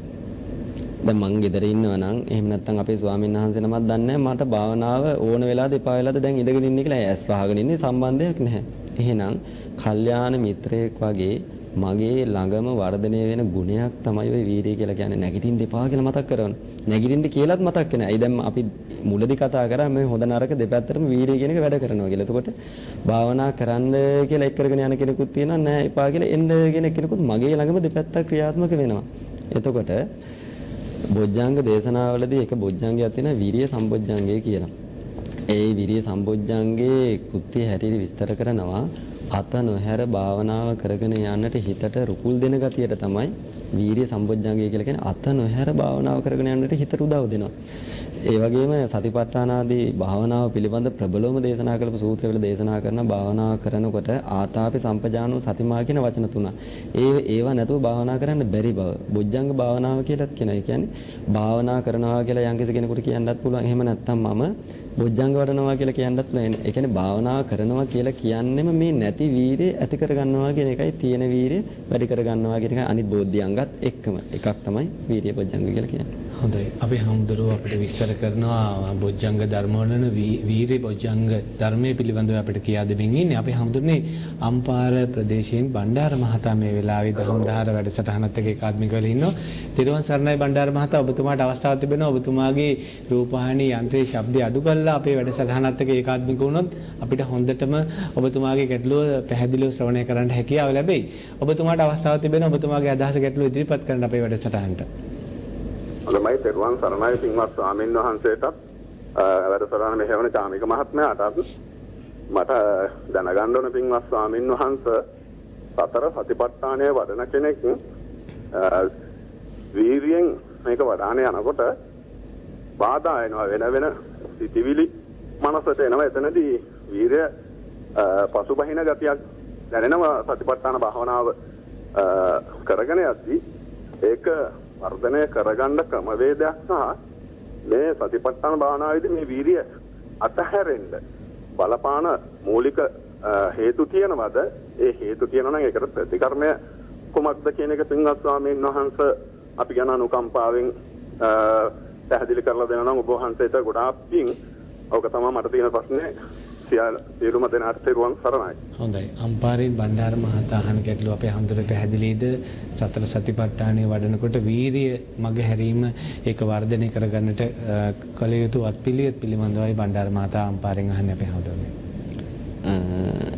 සතිපට්ඨාන භාවනාව මම කලින් චුට්ටක් මතක් කරා. භාවනාව කරනකොට බුදුරජාණන් වහන්සේ දේශනා කරන අපි කොහොම ඉඳලාද ඒක කරන්න ඕනේ කියලා. ආතාපි සම්පජානෝ සතිමා කියලා. ආතාපි කියලා කියන්නේ මේ වීර්යයට ඒ අවස්ථාවේදී සඳහන් කරලා තියෙන කාරණාවක්. එතකොට ඒක ඇත්තටම ඒක මං වර්ධනය කරන්න ඕන එක. ඒකයි මට ඒ භාවනාව එක දිගට කරගෙන යන්න බෑ කියන එකේ තේරුම මං කියන්නේ නැහැ නේ. දැන් මට භාවනාව වැඩෙන්නේ නැහැ කියන. මං කියන්නේ නැහැ නේ මට පොඩි ගැටලුවක් තියෙනවා. මට වීර්ය අඩුයි නේ කියන්න මට කරන්න බෑ කියලා මං ගොඩක් වෙලාවට සමාජය කියන්නේ නැහැ නේ. එතකොට මං ඇත්තටම කියන්න ඕනේ මට වීර්ය නැති හින්දා තමයි මට කරගෙන යන්න බැරි. වීර්ය විස්තර කරනවා ඉස්සෙල්ලාම ආරම්භ ධාතු කියලා. ආරම්භ කරන්න මට දැන් වීර්යයක් තියෙනවනේ. ආරම්භ කරන්න වීර්යය තිබ්බට ආපහු නික්ක ආරම්භ ධාතු, නික්කම ධාතු, පරක්කම ධාතු කියලා දහමේ විස්තර කරනවා. සමහර අයට ආරම්භ කරන්න වීර්යයක් තියෙනවා. ඊට පස්සේ ටිකක් කල් ගියාට පස්සේ ඒක කරගෙන යනකොට වීර්යය නැහැ. අර කියන්නේ පටන් ගත්ත විශාල ජවය නැහැ. මනසේ ජවය නැහැ. ඒ කියන්නේ නික්කම ධාතු නැහැ. ඒ කියන්නේ මේක නැවත කරගෙන යන්න මග දිගට එක දිගට කරගෙන යන්න නෑ මගදී කඩා වැටෙනවා. පරක්කම ධාතු කියලා කියන්නේ අවසාන මොහොත දක්වාම අතහරින්නෙම නැතුව ඉවර වෙනකම්ම කරන්න තියෙන එක. ඉතින් අතර මගදී වීරිය අඩු වෙනකොට මාව පල්ලම් බහිනවා. එතකොට මට හැම වෙලේම අදහසක් තියෙන්න ඕන මේක පුළුවන් තරම් වර්ධනය කරගන්න ඕනෑ කියන අදහසින් භාවනා කරන්න ඉඳගද්දි පවා මේ ලෝකයේම හිතින් අතහැරලා දාලා මම මේ මගේ මානසික දුර්වලතාවයන් අයින් කරන්නයි මේක කරන්නේ. මට මේක වර්ධනය කරන්නයි මේ කමටහන තියෙන්නේ. මම ආයාසයෙන් මේක කරන්න ඕන. දැන් මම ආයාසයෙන් තමයි වීරිය මට වර්ධනය කරගන්න වෙලා තියෙන්නේ. ඇයි ඒ ගංගාව පහළට යනවා නම් වැටුනොත් උඩට එන්න වෙන්නේ ආයාසයෙන්. මට નિરાයාසයෙන් එන්න බෑනේ. රහතන් වහන්සේලා සඳහන් කරලා තියෙනවා මං කළ යුතු වැඩේ කරලා දැන් ඉවරයි කියලා. නිවන් අවබෝධ කරලාට පස්සේ ඒ කියන්නේ මගේ වීරිය දැන් ආයෙ පවත්තන්න විදිහක් නැහැ. මම වීරිය කරලා ඉවරයි. දැන් මම නිවන් අවබෝධ කරලා ඉවරයි. එතෙන්ට යනකම්ම අපි කියන උඩුගම් බලා යන්න ඕනේ කියලා. ඒ කියන්නේ වීරිය කියලා කියන්නේ ආයාසයෙන්ම හැම මොහොතකම ආයාසයෙන්ම කරන්න ඕන දෙයක්. નિરાයාසයෙන් වීරියක් පහළ වෙන්න විදිහ නෑ. ආයාසයෙන් මානසික උත්සාහය ආයාසයෙන් තියෙන්න ඕනේ. ඒක අපි කලිනුත් කිව්ව ඇද වීගෙන යන ගේකට මුක්කුවක් තිබ්බා වගේ මේක ආයාසයෙන් තියෙන්න ඕන මානසික බලයක්. හොඳද? එතකොට ඉස්සර වෙස්සගිරිය පැත්තේ ගල් ගෙවිලා තියෙනවා භාවනා කරලා. එහෙනම් ඒක තිබිලා තියෙනවද නැද්ද මානසික උත්සාහය? අනුරාධපුරයේ පැත්තේ වී වේලන්ටවත් ඉඩ තිබිලා නැහැ. නේද? ඒ කියන්නේ ලොකු මානසික උත්සාහයකින් හිටිය මුතුන් මිත්තෝ ඉඳලා තියෙනවා. ඒතකොට දැන් මේ මහත්ය අපෙන් අහනවා ඒ වීර්යය එක දිගට කරගෙන යන්නට කොයි වගේ පිළිවෙතක යෙදෙන්න ඕනද කියලා. ඒකට අටුවාවක කාරණා කීපයකුත් තියෙනවා. මම හිතන්නේ තව පොඩ්ඩකින් අපි ඉදිරියට සාකච්ඡා කරගෙන යමු. ඒ කාරණා කීපේ සාකච්ඡා කරනකොට මම හිතන්නේ මහත්යාගේ ගැටලුවට විශාල විසඳුමක් විශාල සහනයක් ඇති වෙයි කියලා මම විශ්වාස කරන ඉඳ අපි ඊළඟ ප්‍රශ්නෙට යමු කියලා මම මේ වෙලාවේ මතක් කරනවා. තවත් අපේ නිරන්තරයෙන් අපේ වැඩසටහනත් එක්ක ඒකාත්මික වෙන මිලිසෙන් මංජුල මහතා මේ වෙලාවේ දුරකථනයෙන් සම්බන්ධ වෙලා ඉන්නවා. මංජුල මහතා ඔබතුමාට අවස්ථාවක් තිබෙන ඔබතුමාගේ අදහස ගැටලුව අපේ වැඩසටහන මේ වෙලාවේ ඉදිරිපත් කරන්නට. මංජුල මහතා හම්දුරනේ මට දැනගන්න තියෙන ප්‍රශ්නය දැන් භාවනාව කරන්න පටන් ගන්න පුද්ගලයා අදුම තරමින් මොන සත්‍යයකට ඇවිල්ලාද හම්දුරනේ අපි දන්න පංචශීලයේ පිළිගන්න ඕන බව දන්නවා. ඉතින් එහා අපිට යමක් මේ තව දුරටත් ප්‍රගුණ කිරීමකින් පසුවද භාවනාවක් කළ යුත්තේ. ඒ වගේම සාමාන්‍ය භාවනා කරන වාඩි වෙලා අත් දෙක අර උකුලට තියාගෙන කරන ක්‍රමයේ වගේම සමහර අය කියනවා ඉතින් අපි නිින්දට ගියාම හරි නිස්කලංකයි පරිසරය හරි නිහඬයි ඒ වෙලාවට අපිට නිදා ගන්න ගමන් හාන්සිලා භාවනා කරන්නත් පුළුවන් කියලා. ඉතින් එහෙම දෙයක් කිරීමත් භාවනාවට යෝග්‍යද? ඒකම හාමුදුරනේ අපිට දැන් ඔබ වහන්සේලා වගේ දේශකයන්න් වහන්සේලා මේ දෙන උපදෙස් සහ දේශනා මත විතරක් පදනම් වෙලා යම්කිසි භාවනා කරන එක සුදුසුද? එහෙම නැත්නම් නියමිත ගුරුවරයෙකුගෙන් නියමිත කමටහන් ලබාගෙන දීර්ඝ වශයෙන් මේ උපදෙස් නිතර පිළිපදින්න ශ්‍රවණය කරමින් භාවනා කරන එක හොඳද? මම එහෙම අහන්නේ හඳුරේ සමහර තැන්වල අපි අහලා තියෙනවා මිනිස්සු තනියම භාවනා කරන්න ගිහලා මේ මානසික ව්‍යාවුලටපත් වෙලා එහෙම මේ මානසික රෝගීන් බවට පත් වෙන ප්‍රතිකාර ගත්ත බවකුත් මේකේ ඇත්තක් තියෙනවද? එහෙම කරන එක සුදුසුද හඳුරන්නේ? හොඳයි මංජල මහතා. ඔව්. අපි හඳුන්නේ ඔබ වහන්සේට ගැටලුව පැහැදිලිද? මිනිස්සුන් මංජල මහතා අහන ගැටලුව අපි හඳුන්නේ එතුමාටත් පිළිතුරක් කොහොමද අපි ලබා දෙන්නේ? මංජල මහත්තයා අහන්නේ මම හිතන්නේ වීර්ය ඒ කියන්නේ ගුරුවරයෙක් ඇසුරේම අපි භාවනා කළ යුතුද? සමහර අයට මානසිකව ආතතිය වලටපත් වෙන භාවනා කළා කියලා. ඒක පැහැදිලිම කාරණාවක්. ඒ කියන්නේ චාමික මහත්තයා භාවනාවට ඇත්තටම වීර්ය ඕන. වීර්ය සමබර කරගන්න මන් දක්ෂ වෙන්න ඕන. මේ සමාජයේ කතාවක් තියෙන හදිස්සියට කොරස් කටේ අත දාගන්න බෑ කියලා. දැන් මම භාවනා කරන්න යනකොට ලොකු කලබලයක් මගේ හිතේ දැඩි වීර්යයක් ගත්තොත් ලොකු වීර්යයක් ගත්තොත් පාලනයක් නැතුව මගේ හිත ගොඩාක් නොසන්සුන් වෙලා හිත උද්දච්චයට යනවා. ඒ වගේ වෙලාවක මට භාවනාව වීර්යයෙන් හින්දම කරගන්න බැරුව යනවා. හොඳද? වීර්යය ඒ කියන්නේ ලොකු දැන් අපි සාමාන්‍ය ජීවිතේ පවා ලොකු කලබලයෙන් සමහර අය ලොකු වැඩ ගොඩක් කරන්න විශාල මහන්සියක් අරගෙන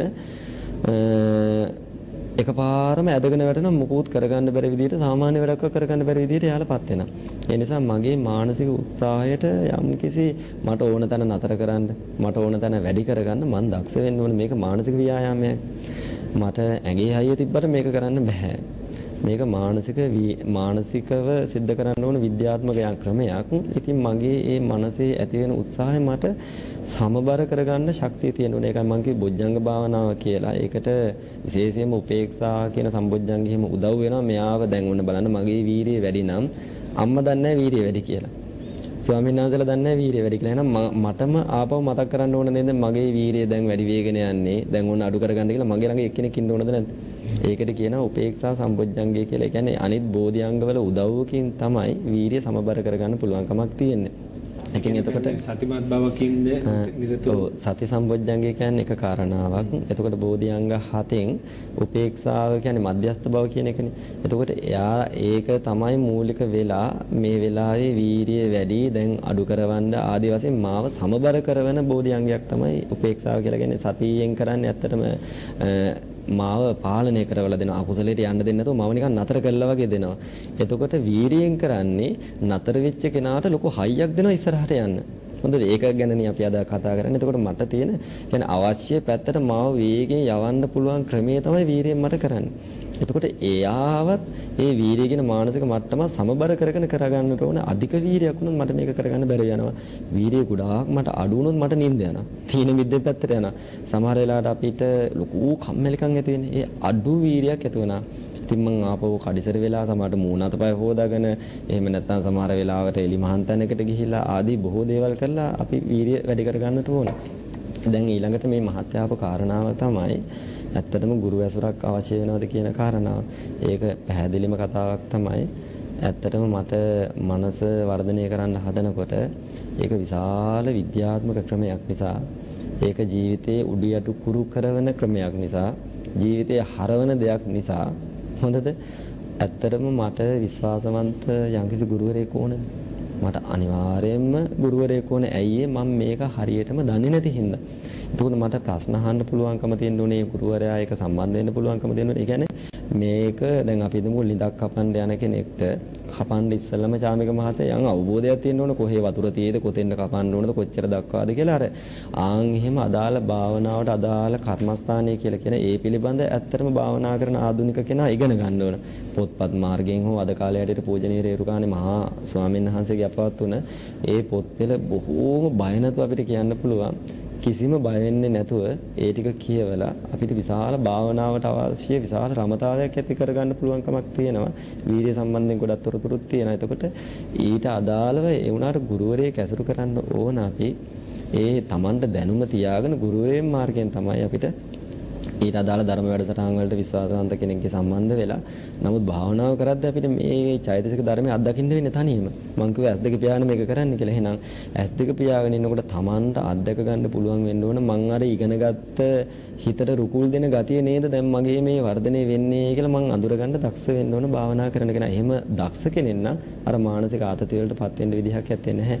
ඒ වැරදි දෙයකට නැඹුරුනොත් තමයි එතකොට මට අරමුණු කුසලයක් වෙන්න ඕන. කුසල අරමුණකට තියෙන වීරිය තමයි අපි අද කතා කරන්නේ. ඒ අරමුණ අකුසල් නම් මට මානසික ආතතිය ඕන තරම් වෙන්න පුළුවන්කම තියෙනවා. හොඳයි. අපි හඳුන්නේ බොහෝ දෙනාට තබත් තිබෙන ගැටලුවක් තමයි වීරිය. ඔබ වහන්සේ දැන් වීරිය අවසානයේ දක්වා වැඩි යුතුයි කිව්වාට සමහරු තුල යම් අර දහම් දැනුම වැඩි නිසාද මා දන්නේ නැහැ. සමහරු හිතන දෙයක් තමයි මේ සෝවාන් ඵලයටපත් වුණාට පස්සේ අපි කොහොමද නිවන් දකිනවනේ ආත්ම භාව 7යිනේ අපිට එතකොට තියෙන්නේ. ඒකට අපි වීරිය වඩන්න අවශ්‍ය වෙන එක නැහැ. කොහොම හරි සෝවාන් මාර්ග ඵලයකට තමයි අපි පත් කරගන්නට වීරිය වැඩි යුත්තේ. ඊට පස්සේ මේක નિરાයාසයෙන් සිදුවෙන කාරණාවක් කියලා. අපි හඳුන්නේ මේ අදහස නිවැරදි අදහසක්ද? අපි සැබවින්ම කෙසේ හෝ සෝවාන් මාර්ගඵලයකට පමණක් වීර්ය වඩලා එතනින් නතර වීම ප්‍රමාණවත්ද මේ කියන කාරණාවලට ඔබ වහන්සේ අපිට කොහොමද විස්තර කරලා පැහැදිලි කරලා දෙන්න අපි හඳුන්නේ. ඇත්තටම චාමික මහත්තයා ගොඩාක් හොඳ ප්‍රශ්නයක් ඕකත්. සෝතාපන්න ඵලය කියලා කියන්නේ සතර අපායේ ආයේ උපදින්න නැති විදිහට මනස සකස් වෙන දෙයක්. ඒ කියන්නේ දැන් ඉර පායනකොට අපේ ගෙදර ලොකු බිත්තියක් තියෙනවා නම් ඒ බිත්තියෙන් එහා පැත්තට ඉර වදින්නේ නැහැ. ආන් වගේ සෝතාපන්න ඵලයට මානසික මට්ටම දියුණු වෙනවා කියලා කියන්නේ ඒ තැනත්තාට සතර අපායේ උපදින සිතුවිලි හැදෙන්නේ හිතේ. හිතේ හැදෙන්නේ අපායට යන පාප කර්ම ඕන තරම් තිබ්බා ඒවා වහලා වගේ සකස් වෙන ඒක විශාල මානසික හයියෙන් කරගන්න ඕන ඒකයි චිත්ත නියාමයේ කර්ම නියාමයට වඩා බලවත් මොනතරම් ආනන්තරේ පාප කර්මයක් හැර පාප කර්ම මොනවා තිබ්බත් මට මගේ හිතෙන් හඳහන ඇතර වෙනස් කරන්න පුළුවන් කමක් තියෙන ජීවිතේ ලොකු වෙනසක් කරන්න පුළුවන් කමක් තියෙන සෝතාපන්න වෙනකොට සෝතාපන්න වෙනකම්ම අපි ඇත්තටම ඉන්නේ අර කකුලෝ ටිකක් වතුරේ දාලා තම්බනකොට හරි සන්තෝෂෙන් එහෙට මෙහෙට පීනනවා. හැබැයි රත් වෙනකම් විතරයි වතුර ටික. වතුර ටික රත් වෙනකම් විතරයි එහෙට මෙහෙට යන්නේ. රත් වෙන ගමන් කකුලෝ ටික මැරෙනවා. ආන් මේ වගේ පුතඥ ඔබ අපි හැමදෙනාම ජීවත් වුණාට සතර අපාය ස්වභාව කොටගෙන තමයි ඉන්නේ. එතකොට සෝතාපන්න ඵලයටපත් වුණොත් සතර අපාය ආයේ උපදින්නේ නැහැ. එතකොට සෝතාපන්න ඵලයට පත් වෙන කෙනාට අධික වීරියක් ඒක ඒ වීරිය බෝධියංගේ වීරිය ඉන්ද්‍රිය වීරිය සම්මා වායාම කියන දේවල් විශාල වශයෙන් ප්‍රබල වර්ධිත අවස්ථාවක් තමයි සෝතාපන්න ඵලය කියලා කියන්නේ. එතකොට රහතන් වහන්සේට තමයි බුදුරජාණන් වහන්සේ දේශනා කරන්නේ කල යුතු කිස කරලා ඉවරයි කියලා. සෝතාපන්න කෙනාත් තව භව 7ක් විතර යනකම් අනිවාර්යයෙන්ම සසර යන්න සිද්ධ වෙනවා.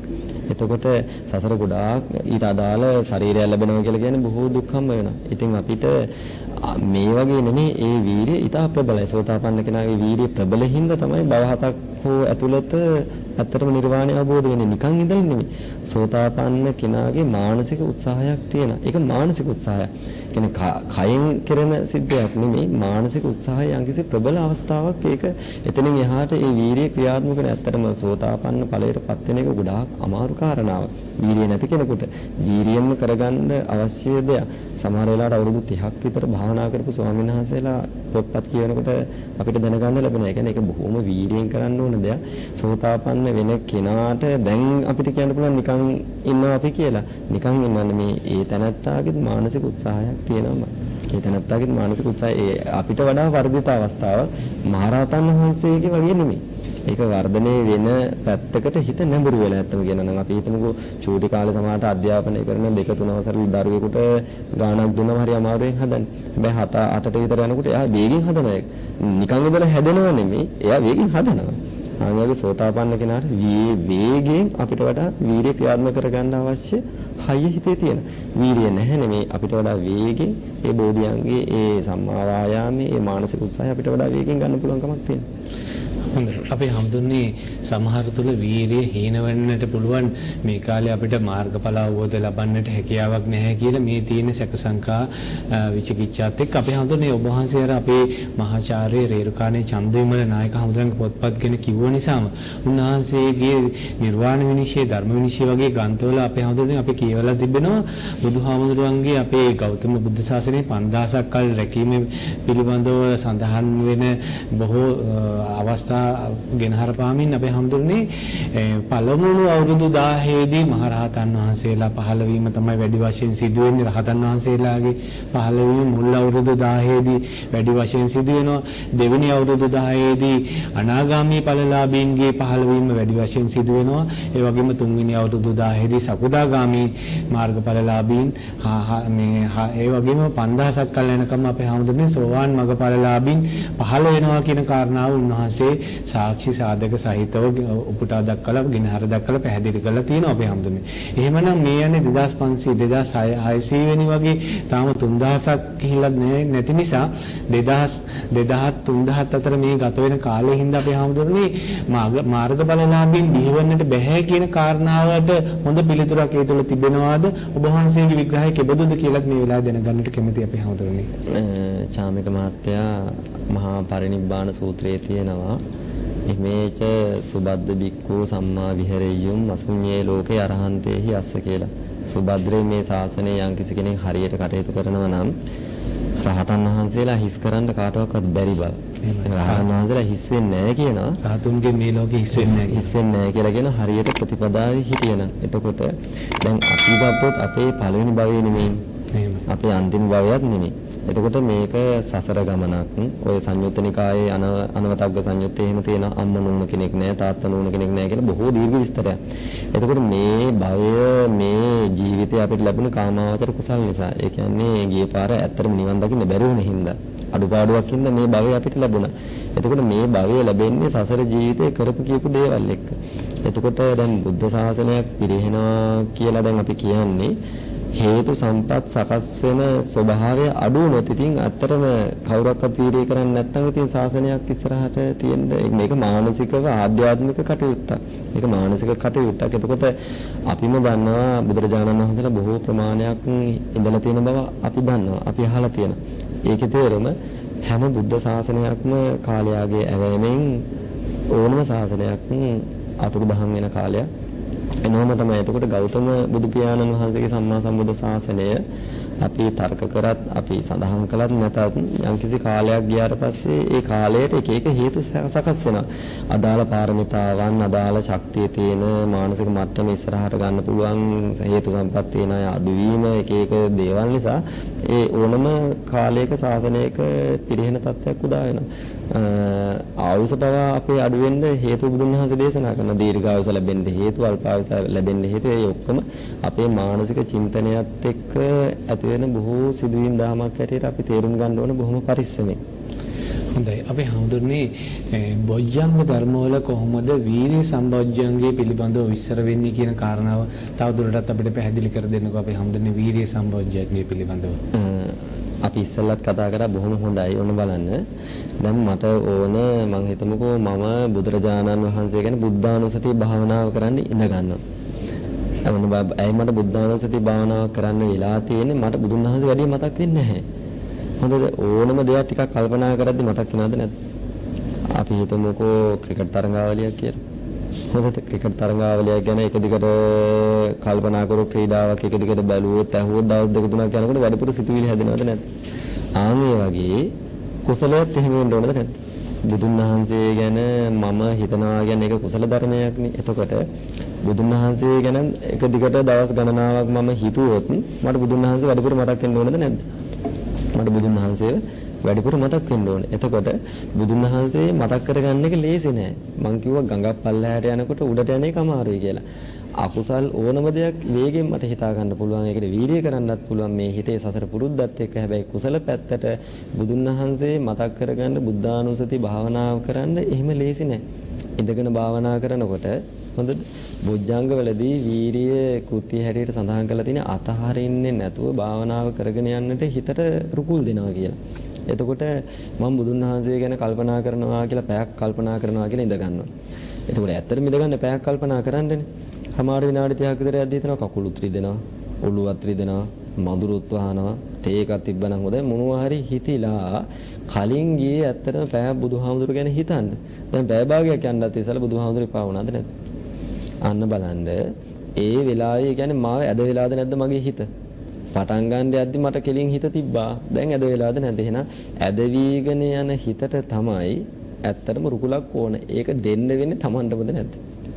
ආන් ඒකටයි මේ වීර්යය කියලා කියන්නේ.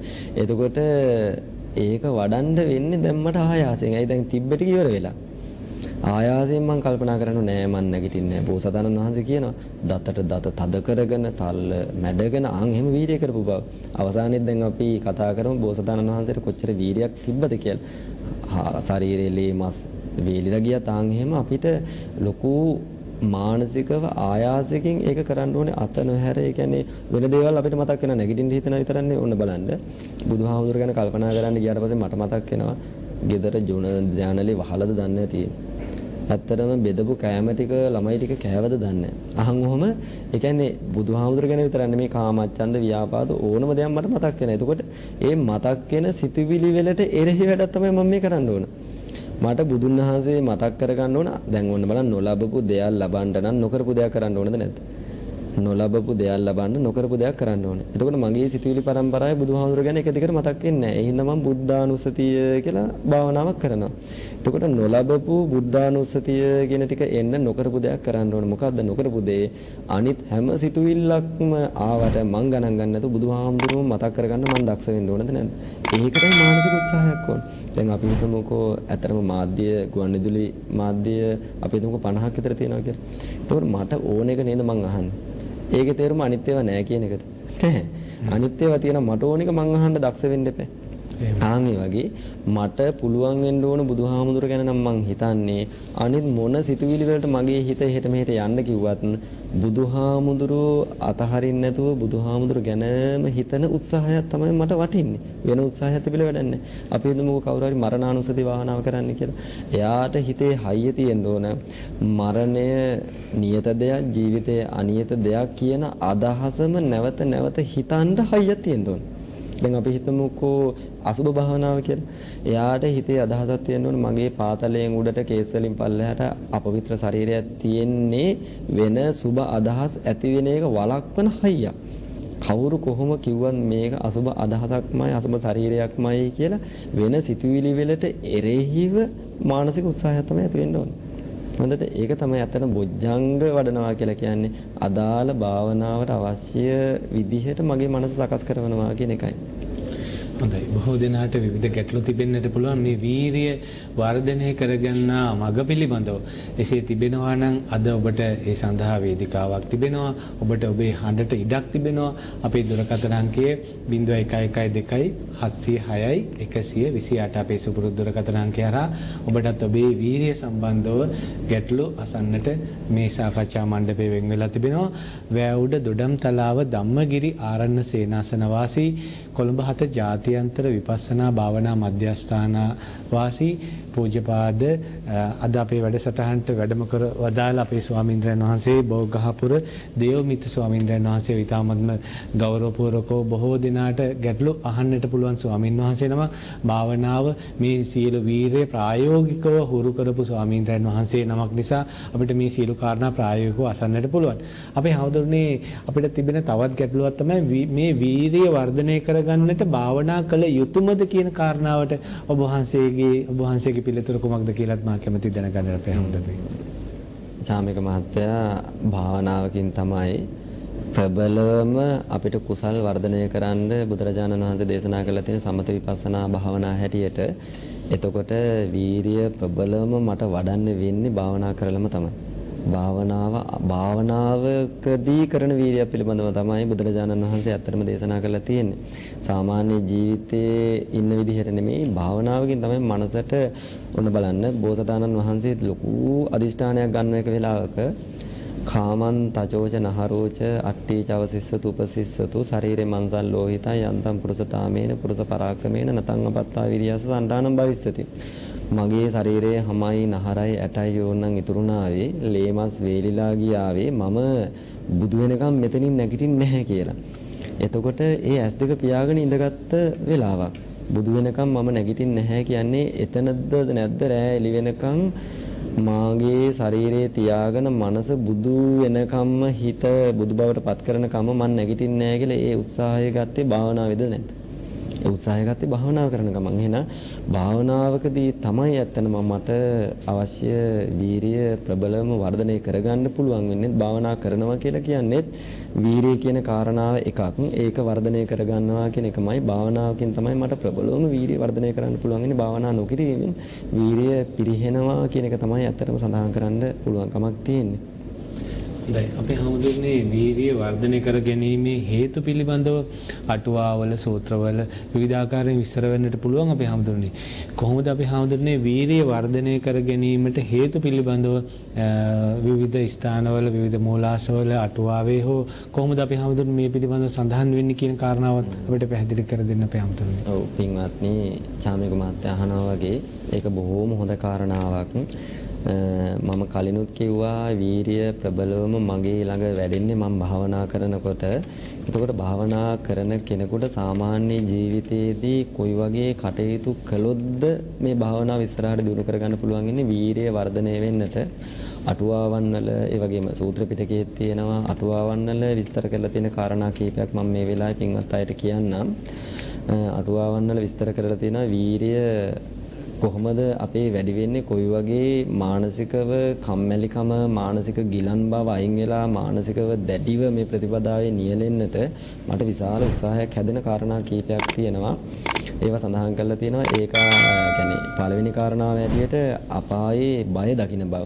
අපාය බය පච්චවෙක්කනතා අනිසංස දස්සාවිතා කියලා කාරණා 11ක් තියෙනවා. දැන් මම වෙලාවේ හැටියට කීපයක් පැහැදිලි කරන්නම්. එකක් තමයි චාමික මහත්තයා අපායේ බය හිතෙන බව කියන එක. දැන් සමහර අය නම් අපාය ගැන හිතන්නත් බයයිනේ. අපායේ බය හිතෙනකොට මගේ වීරිය කොහොමද වැඩි වෙන්නේ කියන එකයි අපි කතා කරගන්න ඕනේ. දැන් මම නිකන් ඉන්නකොට මට අපාය වැඩි මතක් වෙන්නේ නැහැ. අපිට අපාය ගැන හිතුවොත් වීරිය වැඩි වෙන්නේ කොහොමද දන්නවද? ඔන්න බලන්න මම සෝතාපන්න ඵලයටපත් වුනේ නැත්නම් බොහෝ වෙලාවට අපාය යන්න වෙනවද නැත්නම්?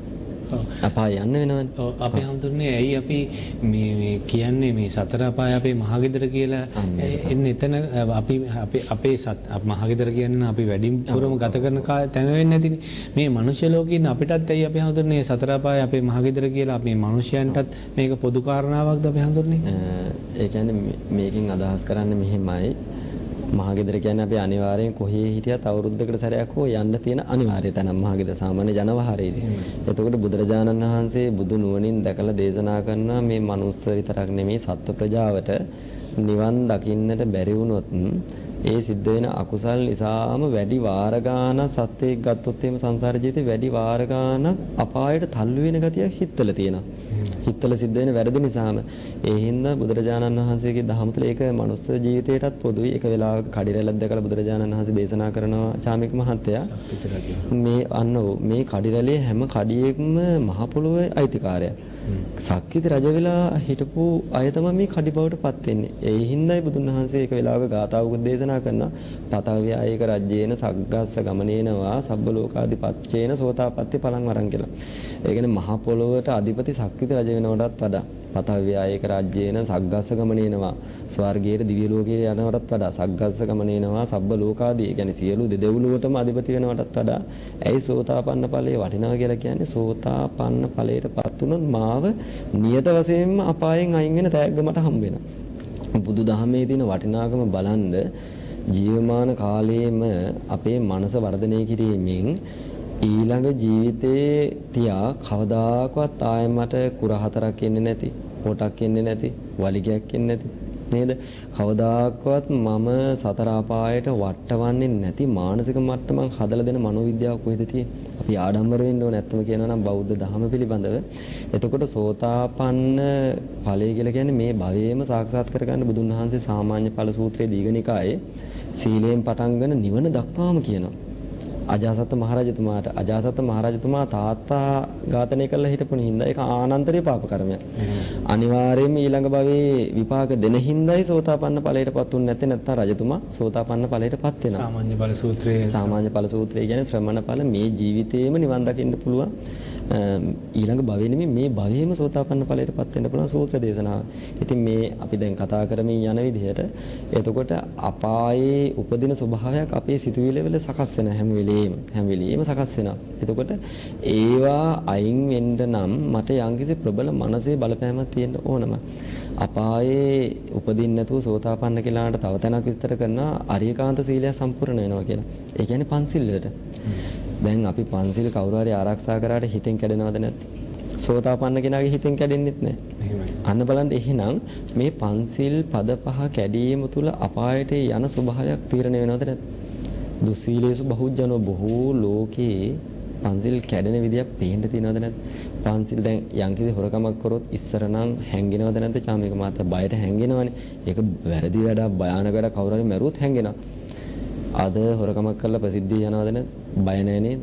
අන්න බලන්න එනවා සමාජයේ ඒ පැත්ත වැඩිපුර වෙනකොට බය අඩු වෙනවද නැද්ද? ඒකේ තේරුම ඇත්තටම අපාය යන්න තියෙන දුර ආපහු වැඩි වෙනවද නැද්ද? ඒකයි මෙච්චර මහගෙදර කියලා කියන්නේ මේ සමාජයක් සකස් වෙනවා ඒ පැත්තට නැඹුරු වෙන විදිහට. ඔන්න බලන්න සෝතාපන්න වෙන කෙනාට අපාය යන්නේ නැහැ කිව්වනේ. අපායේ දැන් මගේ අත ගින්දරින් පිච්චුනොත් ගිනි පෙල්ලෙන් බැට කාපු මිනිස්සයා කලහ මැදිරි එළියට බයයි චාමික මහත්තයා. ඒ කියන්නේ අරකේ අවදානම දන්නේ හින්දානේ. අපායෙන් කවුරු හරි ගැලවෙනවා කියන එකේ තේරුම අපායේ අවදානම හොඳටම තේරෙන්න ඕනද නැද්ද? මං කලින් කිව්වා යම්කිසි කෙනෙක් තරංගයක් ක්‍රිකට් තරංගයක් හරි දවස් ගාණක් නරඹන්න පුරුදු වුණොත් එයාගේ සිතුවිලි එක දිගට හැදෙනවද නැද්ද ඒ තරංගය පිළිබඳ වැඩ ඔක්කොම පැත්තකින් තියලා ආන් වගේ යම්කිසි කෙනෙක් අපාය ගැන නැවත මනසින් අරක ඒ තරංගයේ මනසින්ද නැද්ද සම්බන්ධුනේ මනසින් එහෙනම් අපායේ බය ගැන නැවත මනසින් හොඳට කල්පනා කරොත් අපායට නොවන විදිහට මේ හිතපත් වෙනවද නැද්ද ඔන්න බලන්න අපාය ගැනයි අපි චුට්ටක් කතා කරේ අපාය ගැන ආපහු බලමු ඕන්න බලන්න බුදුන් වහන්සේ සත්තු වත්තක් එහෙම දැම්මද කරුණාවක් නැතුවද නෑ කරුණාවක් තිබුණා හැබැයි මම හරකෙක් කොච්චර හොඳට ඇති කරත් එයාගේ කුර අයින් වෙනවද එයා බත් කයිද ඒ කියන්නේ එයා මං වගේ හැදෙන්නේ නැහැ නේද අපායට වැටුණාට පස්සේ මං ආරක්ෂා කරාට වැඩක් නැහැ බුදුන් වහන්සේ මිනිස්සුන්ට බණ කිව්වා අපාය නොයන්න කුර හතරක් එන්නේ නැතුව තියාගන්න හිත හදාගන්න බණ කිව්වා එයාලා කොච්චර දුක් විඳිනවද? දැන් හිතන්නකො මම කන කහනකොට මං කහ ගන්නවා. හරකෙකුට කොහොමද කන කහගන්නේ චාමික මහත්තයා? ආන් වගේ අපායයි මායි අතර සංසන්දනය කර නිදහසේ හිතන්න ඕන. අපායේ බය හිතනවා කියන්නේ ඒකයි. මට ඇඳි දෙකම තියෙන මොන හරි කන්න. හරකට එහෙම නැහෙනේ. එයා කොහොමද කන නැත්තේ? මං හොඳට උයලා පිහලා කන්නේ. එයාට එහෙම කන්න බෑ. නේද? එයාට චූටි කකුල් දෙකක් තියෙන. කකුල් හතරක් තියෙන පොඩි ඒවා. එයාගේ මිනිසුන්ට වුණොත් එයාගෙන් වැඩ ගන්නවා. එයා කරත්ත වලට බඳිනවා. එයාට එපා කියන්න බෑ. එයාට භාෂාවක් හරියට නැහැ. එයාට එක වචනයක් උන් බෑ කියන්න විතරයි පුළුවන්. මට වගේ තර්ක කර යන්න බෑ. අන්න බලන්න අසරණකම් එයාට පාසලක යන්න විදිහක් නැහැ. කන්ද යද්දි කරත්තේ පස්සට ඇදෙනවා. පල්ලෙම යනකොට ඉස්සරහට තල්ලු වෙනවා. නතර වුණොත් එහෙම වේවැල් පාරක් හම්බ වෙනවා. මට පොල් කෙන්දක් දැම්මම චාමික මහත්තයා නහයට හරි අමාරුයි.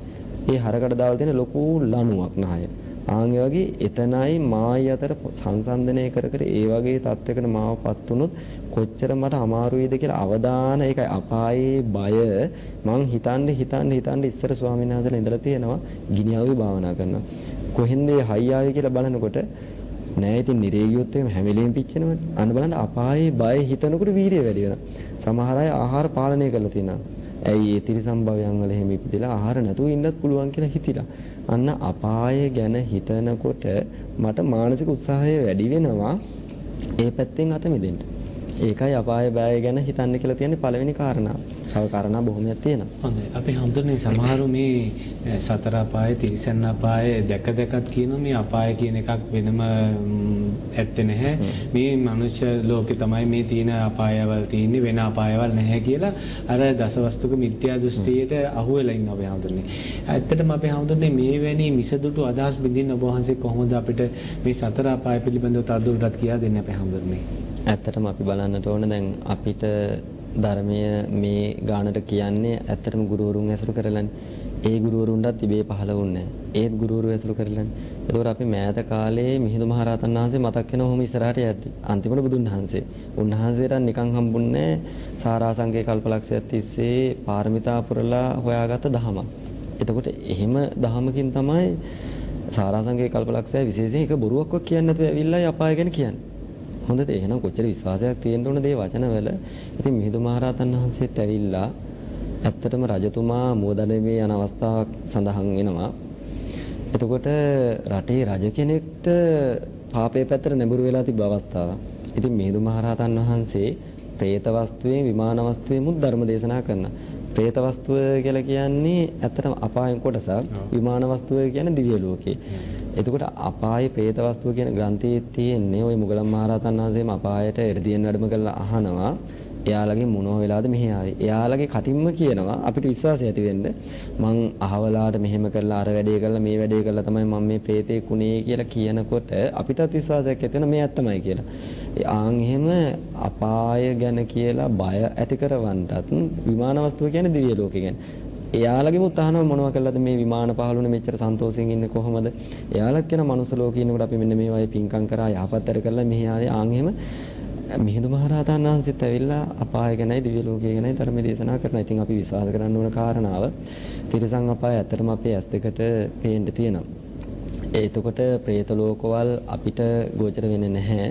ඒ වුණාට ওই නිරේ එහෙම මම හිතන්නේ භූගර්භ විද්‍යාඥයෝ පිරිසම් මම හිතන්නේ අවුරුදු කිහිපයකට කලින් භූගත කැමරාවක් යවලා තියෙන එක වේලාවක මම හිතන්නේ මොනවා හරි පොළවේ කැණීම් කරන්න ටිකක් වෙලා යනකොට ඒක මම හිතන්නේ ලෝකෙින් ප්‍රසිද්ධ වුණා. ඒ කැමරාව උණු වෙලා වැටිලා තියෙනවා.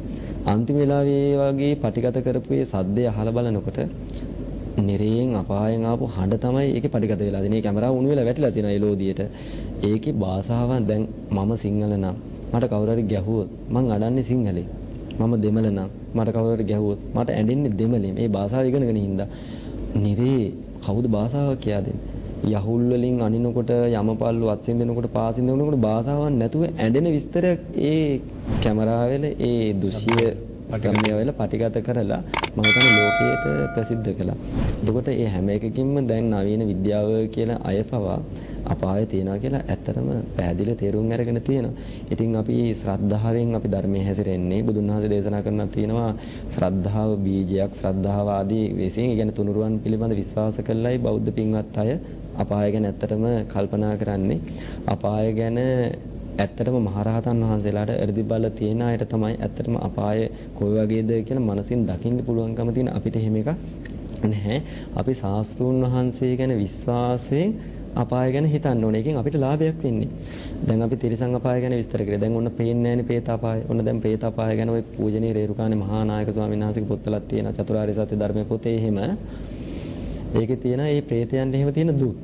දැන් ඒ කියන්නේ අපිට බත් කනවා වගේ සමහර අයට කටෙන් කියන්නේ ඉදිකටු මලක් වගේ කටක් තියෙන. ලොකු කලයක් වගේ බඩක් තියෙන ඒ ශරීරවල. එතෙ හිතන්නකො ඉදිකටු මලකින් වගේ අර බඩට කොහොමද පුරවන්නේ? ඒක උස ශරීර යොදුන් ගන්න.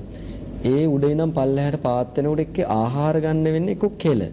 හොඳද ඒ ජීවිතවලට පාපේ නිසාම දුගතිය කියලානේ කියන්නේ. එතකොට සමහර වෙලාවට වැදෑමහා. එතකොට පල්ලෙහාට එනකොට කෙල ටික අවුෙන් වේලෙනවා. ආයෙ බඩට ගහ ගන්නවලු අයියෝ මට බඩගිනි මගේ කෑම ඉවරුණා කියලා ආයෙ හිට ගන්නවා. ආයෙ කවුරු හරි කෙල ගහනකම් බලන් ඉන්න උනා. ආන් ඒ වගේ එහෙම විශාල දුකක් අපි සජීවීව තාත්විකව කල්පනා කරනකොට තමයි මගේ හිතට ඒ බය දැනෙන්නේ. ඉතින් මම සසර ජීවිතේ ඕනතරම් අපායේ ගිහිල්ලා තියෙන හින්දා මට ඒ පිළිබඳ විශාල අදහසක් එනවා. ඒ වගේ කල්පනා කරොත් ඒකයි සෝතාපන්න තැනත්තාට කොච්චර ශ්‍රද්ධාවෙන් මේ පිළිබඳ කල්පනා කරන්න ඇතිද. අවසාන වශයෙන් මම කියන්නම් ඒ කියන්නේ මේ කාරණාව ඉස්මතු කරන්න මිලක්ක තෙරුන් වහන්සේගේ කතාව. ගොඩාක් ගිහි කාලේ පව් කරපු කෙනෙක් සත්තු මරපු කෙනෙක් අන්තිමට පැවිදි වෙලා නමුත් අනිවාර්යෙන් අපායයි කියලාම හිතනවා මරපු සත්තු අනුව. ඊට පස්සේ අපාය ගැන විශ්වාසයක් නැහැ හැබැයි ස්වාමීන් වහන්සේට. මහරහතන් වහන්සේලාගෙන් අහනවා අපාය කොහොමද? දැන් ඉතින් කොහොමද ඔප්පු කරන්නේ? ඔප්පු කරන්න ඕනේ හින්දා ස්වාමීන් වහන්සේට කියනවා පුළුවන් තරම් දරගොඩ ගහන්න අමුදර ගොඩක්. අමුදර ගොඩක් ගහන්න කියනවා. මහරහතන් වහන්සේලා එ르දියෙන් අපායට ගිහිල්ලා අපායේ ගිනි පුපුරක් අරන් ඇවිල්ලා දර ගොඩට දාලා පෙන්නනවා. හොඳද? අමු දරගොඩ ගිනි ගන්නවා අලු වෙලා යනවා. ඉතින් මේ ස්වාමීන් වහන්සේ කල්පනා කරනවා අමු දරගොඩ මේ ස්වල්ප ගිනි පුපුරෙන් මෙහෙම ගිනි ගත්තා නම් එහෙට වැටුනොත් කොයි වගේ පිච්චෙයිද කියලා අපායේ බය ඇති වෙච්ච පාර තමයි මම අර කලිනුත් කිව්වේ. පිදුරු මිටි තෙමාගෙන ඔළුව උඩ තියාගෙන ඇයි නිදිමතේ කියලා. කකුලේ වතුර ගාගෙන අනාගාමී ඵලයටපත් වෙන්න තරම්ම මානසික උත්සාහයක් වැඩුණේ අපායේ හිතලද නැත්ද? අපාය හිතලා. ඉතින් ඒ කතා පුවත් අපි කියවලා අද අපේ ළඟ ඉන්න කෙනෙකුට සමහරට ගිනි පුපුරක් අපායෙන් ගේන්න ශක්තියක් නැතුව ඇති. ඒක ඉතින් අපි පරිස්සමෙන් තේරුම් අරගෙන අපි මුල් බුදු සමයේ ග්‍රන්ථ පරිශීලනය කරමින් අපේ මුතුන් මිත්තන් ගෙනාපු ඒ කටපාඩමින් අරගෙන ආපු දේවල් ගැන විශ්වාස කරලා අපි වීරිය වඩා ගන්නට ඕන. ලෝකේටම වහිනවා කියලා අපිට කුඩ දෙන්න බැහැනේ. අපි කුඩයක් අල්ලන්න එපා වහිනකොට ආන් ඒ වගේ පුළුවන් තරම් ධර්මය අපිට පොත්පත්වල දැනට තියෙනවා. ඉතින් ඒවා පරිස්සමෙන් පරිශීලනය කරනකොට වීරිය කියන එක වර්ධනය කරගන්න තමන්ට ඕන තරම් තොරතුරු තියෙනවා. ඒ ධර්ම ග්‍රන්ථවල විතරක්. හොඳයි. අපේ හඳුරන්නේ මේ සතර අපාය කිව්වාට ඔබ වහන්සේ අපිට පැහැදිලි කර දුන්න නිරය, එහෙම නැත්නම් പ്രേත අපාය, තිරිසන් අපාය, මේ සතර අපායන් 3ක් පමණයි. නමුත් අපේ හඳුරන්නේ සමහරු කියනවා මේ අසුර අපායේ අසුර නිකායේ පුදුනාට ওই තරම්ම දුකක් නෑ. ඒක දදග්ග සූත්‍රයේ එහෙම නැත්නම් පහරාද අසුර සූත්‍රයේ මේවා විස්තරයට අනුව මේ අසුර නිකායේ අය වැඩි දුක් විඳින්නේ නැහැ නිසා සතර අපායෙන් අපි අසුර අපායට වැටුණාට නම් කමක් නැහැ කියන මතේ සමහරු තුල තිබෙන්නට පුළුවන්. අපේ හඳුන්නේ මේ මිසදුටු මතයත් බින්ද දම්මින් ඔබ වහන්සේගේ පැනසර පිළිතුරු කුමක්ද කියලා මා කැමති දැනගන්නට අපේ හඳුන්නේ. චාමික මහත්තයා බුදුරජාණන් වහන්සේ දේශනා කරපු දෙයක් කාටවත් වෙනස් කරන්නට බෑ. එතකොට අපාය හැටියට අපාය 4ක් විස්තර කරලා දෙන ඕන තරම් තිරිසන් අපාය, പ്രേත අපාය, අසුර අපාය, නිරය කියලා. එතකොට ගොඩාක් දෙනෙක් ඔය පටලවාගෙන ඉන්න කතාවක් තමයි අසුර අපාය කියන එක. පාපේ නිසා සමහර කෙනෙකුට කාලයක් අසුර ලෝකේ ඉන්න වෙන තත්ත්වයකොත් කාලයක් ඊට ගැළපෙන විදිහට දිව්‍ය ලෝකයක ඉන්න ගැළපෙන විදිහට කර්ම විපාක සකස් වෙලා තියෙනවා. එතකොට අපායේ අසුර ලෝකේ ඉන්නකොට ඒ දුක එහෙම තමයි. හැබැයි ඒකෙන් චුත වුණාට පස්සේ එහෙම දුකක් එතන නැහැ. යොදුන් ගානක් දිග ශරීරය තියෙන්නේ කියන. විශාල ශරීරය තියෙන. හරි අමාරුයි කියන ඒවා අරගෙන හිට මෙතේ යන්න. එහෙම එකක් අසුර අපාය කියලා කියන්නේ. හොඳද? එතකොට යම්කිසි දේව කොටාසයක් තමයි ඔය අසුර ආදී වශයෙන් ඔය තියෙන තරකේ. එතකොට ඒ ආයුෂ පිරිහිලා ඒ අයට ලැබෙන්නේ හැබැයි දේවකයක්. සඳහන් කළ තියෙන පාප කර්මය අනුව එක වෙලාවක අසුරයෝ වෙලා. එතකොට ඒ වෙලාවේ දුක තියෙනවා. සමහරට දවල් රැ වෙන්න පුළුවන්. එතකොට අනිත් වෙලාවේ ඒ අයට තියෙන දේවකයක්. ඉතින් දේවකය තියෙනකොට එයාලට සැප තියෙනවා. හැබැයි අසුර ලෝකේ ඉන්නකොට ඇත්තට මේ විපාකයේ ගවන්න ඕනේ. අසුර ලෝකේ ඉන්න අයට දුකක් නැහැ කියන කතාවක් නෙමෙයි මෙතන තියෙන්නේ. ඒක පරිස්සමින්ම තේරුම් ගන්නට ඕන. හොඳයි. ඔබේ හමුදුරනේ සාරා සංඝ කල්ප ලක්ෂයක් පාරමී දම් පූර්ණේ කළ අපේ මහා බෝසතාණන් වහන්සේ උතුම් වූ සම්මා සම්බුද්ධත්වයට පත් වෙන්නේ. මේ සාරා සංඝ කල්ප ලක්ෂය පුරා අපේ බුදු රජාණන් වහන්සේ වීරිය වැඩි ආකාරය අපේ හාමුදුරනේ කොහොමද අපි මේක වඩන්නට අපි මේ බෝධිපාක්ෂික ධර්ම පුරා ගන්නට අවශ්‍ය කියන කාරණාවට අපේ මහබෝසතාණන් වහන්සේ වීරිය වැඩි ආකාරය අපිට සරලව කෙටියෙන් හෝ කියා දෙන්නට බැයිද අපේ හාමුදුරනේ මේ වැඩසටහනක් තුළදී? චාමික මහත්තයා මම මේ වෙලාවේ ගන්නවා බුදු වෙන්න අන්තිම මොහොතේ ගත්ත වීරිය සම්බන්ධයෙන් අපිට මතකයි අපි අහලා තියෙන විදිහට අපිට ඉගෙනගෙන තියෙන විදිහට අපේ බෞද්ධ පින්වත් අය ඔය නම් තබන වෙලාවේ බෝධිසත්වයන්න් වහන්සේ පිළිබඳ ඉදිරියේ සඳහන් කරනකොට එතනට ආව ඒ අංග ලක්ෂණ දන්න ශාස්ත්‍ර දන්න වැඩිමහල් ගොඩාක් අය කිව්වේ ගිහි ගෙදර හිටියොත් සක්විති රජ වෙනවාය පැවිදුණොත් නම් සම්මා සම්බුද්ධත්වයට පත් වෙනවාය කියලා. ගිහි ගෙදර හිටියොත් සක්විති රජ වෙනවාය පැවිදුණොත් සම්මා සම්බුද්ධත්වයට පත් වෙනවාය කියලා. හැබැයි මෙතන හිටපු ලාබාලම කෙනා තමයි කොණ්ඩඤ්ඤ කියලා කියන්නේ. මේ කොණ්ඩඤ්ඤ කියන ඒ තැනත්තා සඳහන් කරනවා ඒ අංග ලක්ෂණ බලලා අනිත් අය රජතුමාට පක්ෂව බොහෝ වෙලාවට ඒ කියන්නේ දෙපැත්තටම කිව්වා. ගිහි ගෙදර හිටියොත් කොහොම සක්විති රජ වෙනවා පැවිදුණොත් බුදු වෙනවා.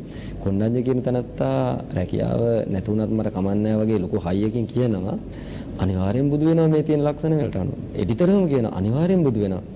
මොන බලන්න එහෙම කියපු කෙනා දුෂ්කර ක්‍රියාව අතහැරියා කියලා අනිවාර්යෙන් බුදු වෙන්නේ නැහැ කියලා යන්න යනවද නැත්ද? ඔන්න බලන්න මේ වගේ මානසික අවස්ථාවක් හිතලා බලන්න මාව අනිවාර්යෙන් බුදු වෙනවා කියලා කියපු කෙනා මාව අනිවාර්යෙන් බුදු වෙන්නේ නැහැ කියලා ගියාද නැද්ද? එහෙනම් අපිට එහෙම සාමාන්‍ය සමාජයේ කවුරු හරි මොකොත් කිව්වොත් එහෙම විශ්වාසවන්ත අම්මා කියලා හිතන්නේ. අම්මා අනිත් පැත්තට මොකක් හරි මට බෑ කියලා කිව්වොත් මට කොච්චර රිදෙයිද?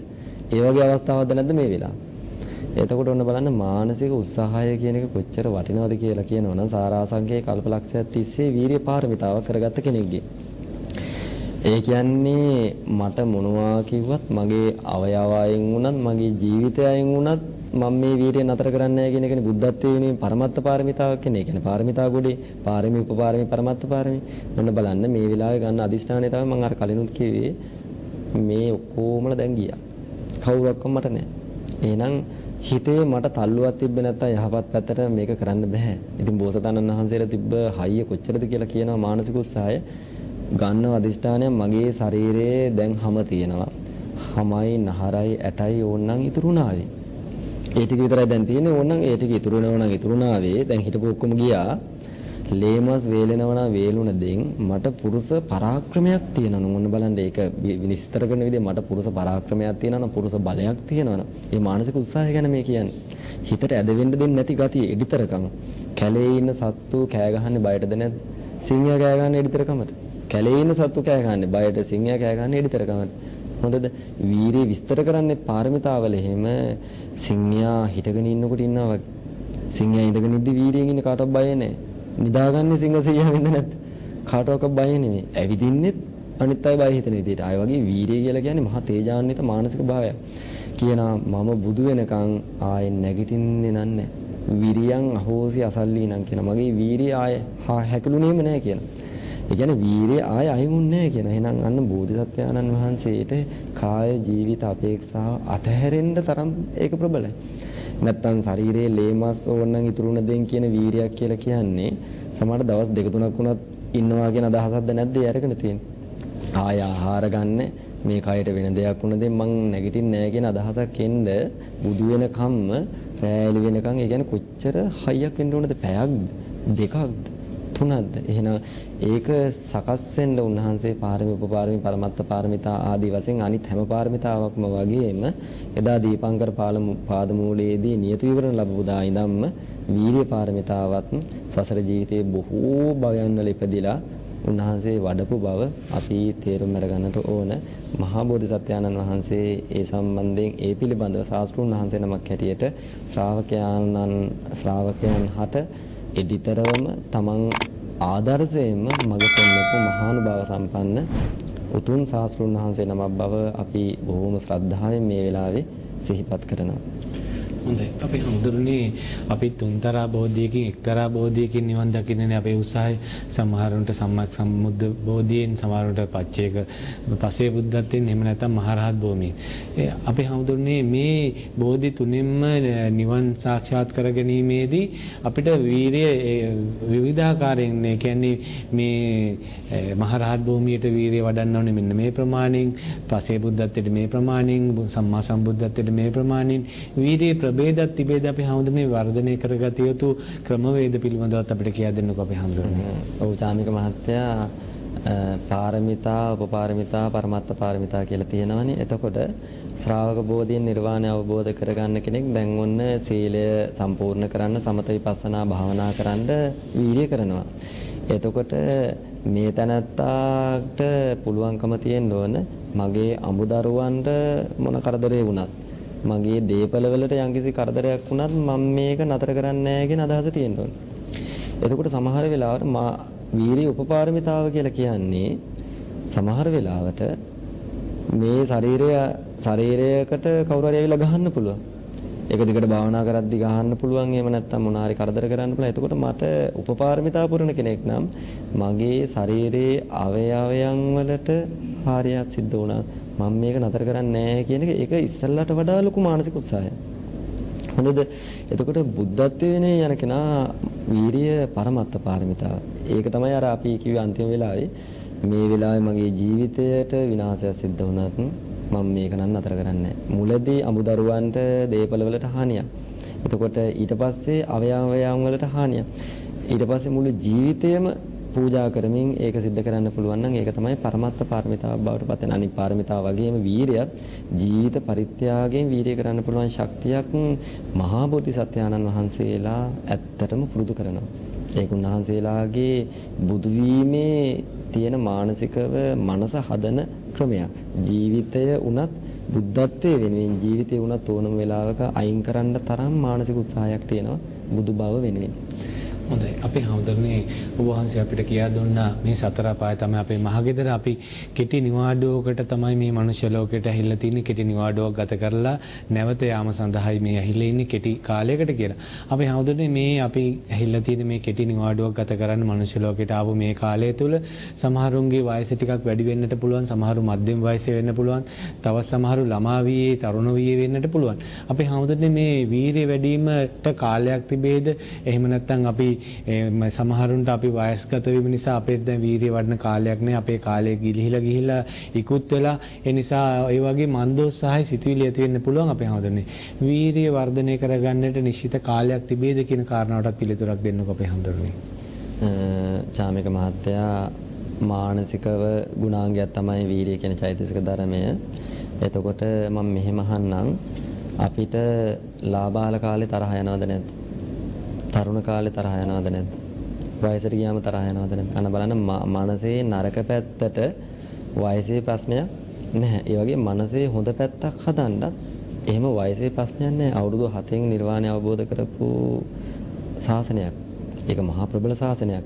එතකොට අවුරුදු සුනීත සෝපාක වගේ දරුවන්. එතකොට ඔව් රාහුල දරුවන්. ආන් ඒ වගේ අපි කල්පනා කරන්න ඕනේ ඒ වගේම ආනන්ද ස්වාමීන් වහන්සේ නිර්වාණය අවබෝධ කරනකොට අවුරුදු 80 ඉක්ම ගියා. නේද?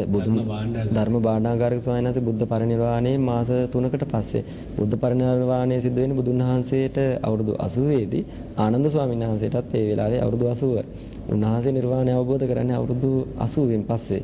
එහෙනම් බලන්න උන්වහන්සේ සක්මන් කරලා ඒ මානසික උත්සාහය කොච්චර වර්ධනය කරාද? එතකොට චාමික මහත්තයා ඇත්තටම වයසක් කියලා එකක් නැහැ.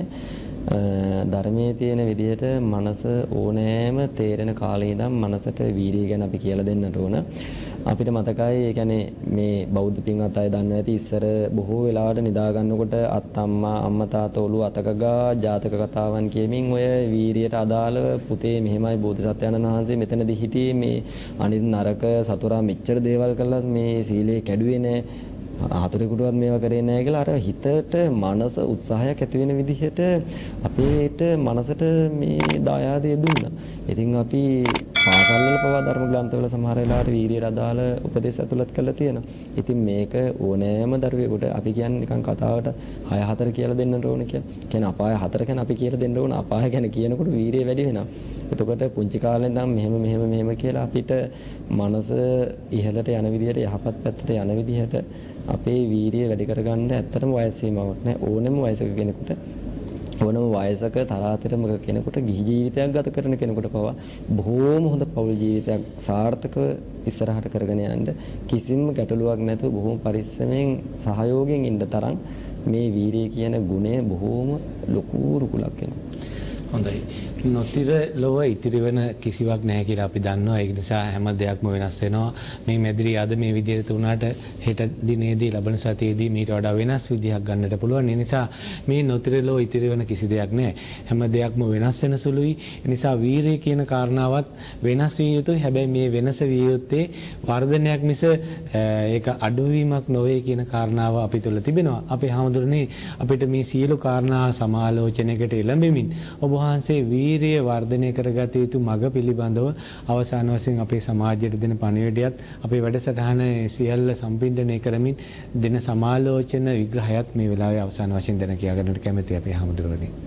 චාමික මහත්තයා මම අවසාන වශයෙන් වීරිය වර්ධනය කරන කරුණු ටිකම කියන්නම්.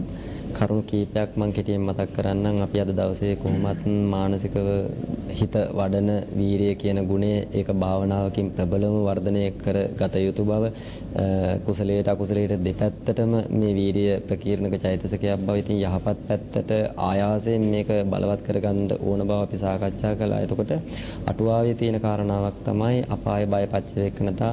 යම්කිසි කෙනෙක් අපායේ බය නැවත නැවත හිතනවා නම් ඒ තනත්තගේ වීරිය වැඩි වෙනවා. ඒ වගේම ආනිසංසය අපිට හිතන්න පුළුවන් නම් ආනිසංසය කියලා කියන්නේ ඇත්තටම නිර්වාණයේ තියෙන ඒ නිර්වාණය කියන ලොකු ආනිසංසයක් මට ලැබෙන්න ඇත්තටම වීරියෙන් තමයි නිර්වාණයට ගියපු අය ගියේ. එතකොට අන්න ආනිසංස දස්සාවිතා. මට ආනිසංසය දකින්න පුළුවන් නම් ආනිසංසයේ නිර්වාණය වීරියෙන්ම ලබාගත් අය තමයි හිටියේ. ඒ වගේම ගමන වීති පච්චවේක්ඛනතා. ඒ කියන්නේ ඒ මඟ ගිය අය ගැන හිතන්න පුළුවන් නම් ඒ මඟ ගමන් කරපු අය ගැන බුදුපසේ බුදු මහරහතන් වහන්සේලා කියන්නේ නිකන් හිටපු අය නෙමෙයි වීරියෙන් මේ දේවල් කරගත්ත අය. එහෙනම් ඒ ගමන් මඟ මට හිතන්න පුළුවන් නම් ඒ වගේම අපිට පුළුවන් නම් සබ්‍රාහ්මචාරි මහන්ත පච්චවේක්ඛනත දැන් මන් ස්වාමීන් වහන්සේ නම මට පුළුවන් නම් හිතන්න මගේ සහෝදර ස්වාමීන් වහන්සේලා නේද මේ සාරිපුත්ත මහරහතන් වහන්සේ. උන්වහන්සේ ප්‍රඥාවන්ත භික්ෂුන් වහන්සේලා අතර අග්‍රස්ථානයි. එතකොට සබ්‍රාහ්මචාරයෙන් සහෝදරව මේ වගේ චීවරේ පුරවගෙන ගත්තයි ඒ වගේ තැනකට ගියේ වීරිය. නිකන් නෙමෙයි. ආන්ගේ ගිහි අයටත් හිතන්න පුළුවන්. ඒ මුල් බුදු සමයේ ගිහි උපාසක උපාසිකාවන් කොච්චර බිහි වුණාද? ඒ අය බිහි වුණේ මෙන්න මේ වගේ මානසික උත්සාහයක් තිබිලා. ආන්ගේ වගේ අපායේ බය, ආනිසංසය, ඒ වගේම ගමන වීති, ගමන් මඟ, ඒ වගේම සබ්‍රාහ්මචාරින් වහන්සේලා, ඒ වගේම අපිට පුළුවන් නම් දායකය ගැන හිතන්න. විශේෂයෙන් පැවිදි වෙලා ඉන්න ස්වාමීන් වහන්සේලාට පුළුවන් චාමික මහත්තයා දායකය ගැන හිතන්න. මේ දාන ගින්නේ අම්මද? තාත්තද? නායකාරයෝද? ආන් එහෙම හිතුවොත් වීරිය වැඩි වෙනවා. හොඳද? ඒ වගේම ගිහි පින්වත් අයට පුළුවන් සීල සමාදන් වෙලා අද මට වැන්දේ අම්මද? මේ දාන ගෙනාවේ අම්මද? ආන් එහෙම හිතද්දී දායජ්‍ය, ඒ කියන්නේ දායකයෝ දෙන දෙයට ගෞරව කරද්දී වීරිය වැඩි වෙනවා. හොඳද? ඒ වගේම කුසීත පුද්ගලයන් පුළුවන් තරම් බැහැර කරන්න ඕනේ. සමහර අය ඉන්නේ මට බෑ කියලා වගේ නැගිටින්නේ. නේද? පුළුවන් තරම් අලස අය අපිට මුණ ගැහිලා තියෙනවා නම් සමාජයෙන් ඒ අය වැඩි භජනෙට යන්න හොඳ නැහැ. එතකොට මටත් බෑ බෑ කියලා නිදා ගන්න හිතනවා, කම්මැලි හිතනවා. වීරිය වැඩි පුද්ගලයෝ අපි ආශ්‍රය කරන්න ඕනේ. චරිත කතා කියවන්න ඕන, ජාතක කතා කියවන්න ඕන, මද්දු බණ්ඩාරාදී මේ රටේ හිටපු මහා ප්‍රබල අය ගැන වීරිය වැඩියෙන් තිබ්බ අය ගැන හිතද්දි මගේ වීරිය වැඩි වෙනවා. අලස අය ගැන හිතද්දි මගේ වීරිය අඩු වෙනවා. එතකොට අලස අය මං අයින් කරන්න ඕන මනසේ වැඩි වීරිය තියෙන අය ආශ්‍රය කරන්න ඕන. ආන් ඒ වගේ මේ අයට රේරුකාණ පූජනීය ස්වාමීන් වහන්සේගේ පොතත් අරන් කියවලා බලන්න පුළුවන් කාල වේලාව දැන් ඉක්ුත් වෙන හින්දා ඒ පිළිබඳව නැවත මෙනෙහි කරොත් මගේ වීරිය වැඩි වෙනවා. අපාය බය පච්ච වේකනතා ආනිසංස දස්සාවිතා ගමන වීති පච්ච වේකනතා සබ්‍රාහ්මචාරි මහන්ත පච්ච වේකනතා දායජ්‍ය මහන්ත පච්ච වේකනතා පිණ්ඩපාතා පචායනතා. ඒ කියන්නේ මේ පිණ්ඩපාතේ ගැන, ඒ කියන්නේ දානය ගැන මම කිව්වා. ආන්ගේ කුසීත පුද්ගල පරිවර්ජනතා, ආරද්ධ වීරිය පුද්ගල සේවනතා, තදදි මුක්තතා කියන හොඳ කාරණාවක් තියෙනවා. තදින් ඒක ගන්න ඕනෑකට ප්‍රබලම කාරණාවක් හැම එකකටම තියෙනවා. ඒක මම විස්තර කරන්නම්. තදදි මුක්තතා කියන දැන් මම හිතන්නකෝ මම උදේ අදහසක් ගන්නවා මම හවස වෙනකම් මේ වැඩේ කරනවාමයි. මම මාසයක් බුදුන් වඳිනවාමයි. ඒක තදින් ගන්නවනේ. ඒක හැම වෙලෙම මේ පැත්තට නැමෙන විදිහට අපි හිතන්න ඕන. දවල් වුණත් නෑ මම අර විදිහ එකක් ගත්තා නේද අධිෂ්ඨානය. මම මේක තදින් කරන තදින් හිතට කාවක් දාන්න ඕන.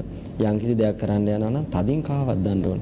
ඉගෙන ගන්න දරුවෙකුට උනත් මම මෙන්න මේ වගේ ප්‍රතිඵලයක් ගන්නවා කියලා සැරෙන් සැරේ තදින් කාවක් දාවුවොත් නේද ඒක මතක් වෙන්නේ. ක්‍රීඩාවක් කියලා හිතන්න. මම මේක කරනවා කියලා තදින් ගන්න ගතිය. ඒ වගේ කුසලයේ පැත්තෙන් අපිට තියෙනවා තදින් ගන්න ඕන සීලය, තදින් ගන්න ඕන. බණ අහනවා කියන එක තදින් එකට ගන්න ඕන. ඒ වගේම ධර්ම සාකච්ඡාවක් කරනවා කියන එක තදින් එකට ගන්න ඕනේ. මේක ඉවර වෙනකන් නතර කරන්නේ නැත. හොඳද? ඒ වගේම මට ඉලක්කයක් තියෙනවා. මම මේ අවුරුදු 10 තුලවත් මගේ මේ තියෙන පාපකාරී පැත්ත අයින් කරගන්න. ඒක තදින් ගන්න ඕන. ආන් එහෙම හොඳ සැලසුමක් තියෙන්න ඕන අපිට. වීරිය පැත්තෙන් වීරිය හදන්නත් හොඳ සැලසුමක් තියෙන්න ඕන. මගේ හිත අර යාළුවෝ නිසා ඇද වෙන්න පුළුවන්, අර කට්ටියින්ද වැඩෙන්න පුළුවන්. ඒ වගේ මට සමාජය ගැන අවබෝධයක් ඇති කරගෙන මට පුළුවන් වෙන්න ඕනේ ඒක යහපත් පැත්තකටම ගන්න. චාමික මහත්තයා ඉතින් හැමදිනාටම තුනුරුවනේ ආශිර්වාදය අපි මේ වෙලාවේ ප්‍රාර්ථනා කරනවා.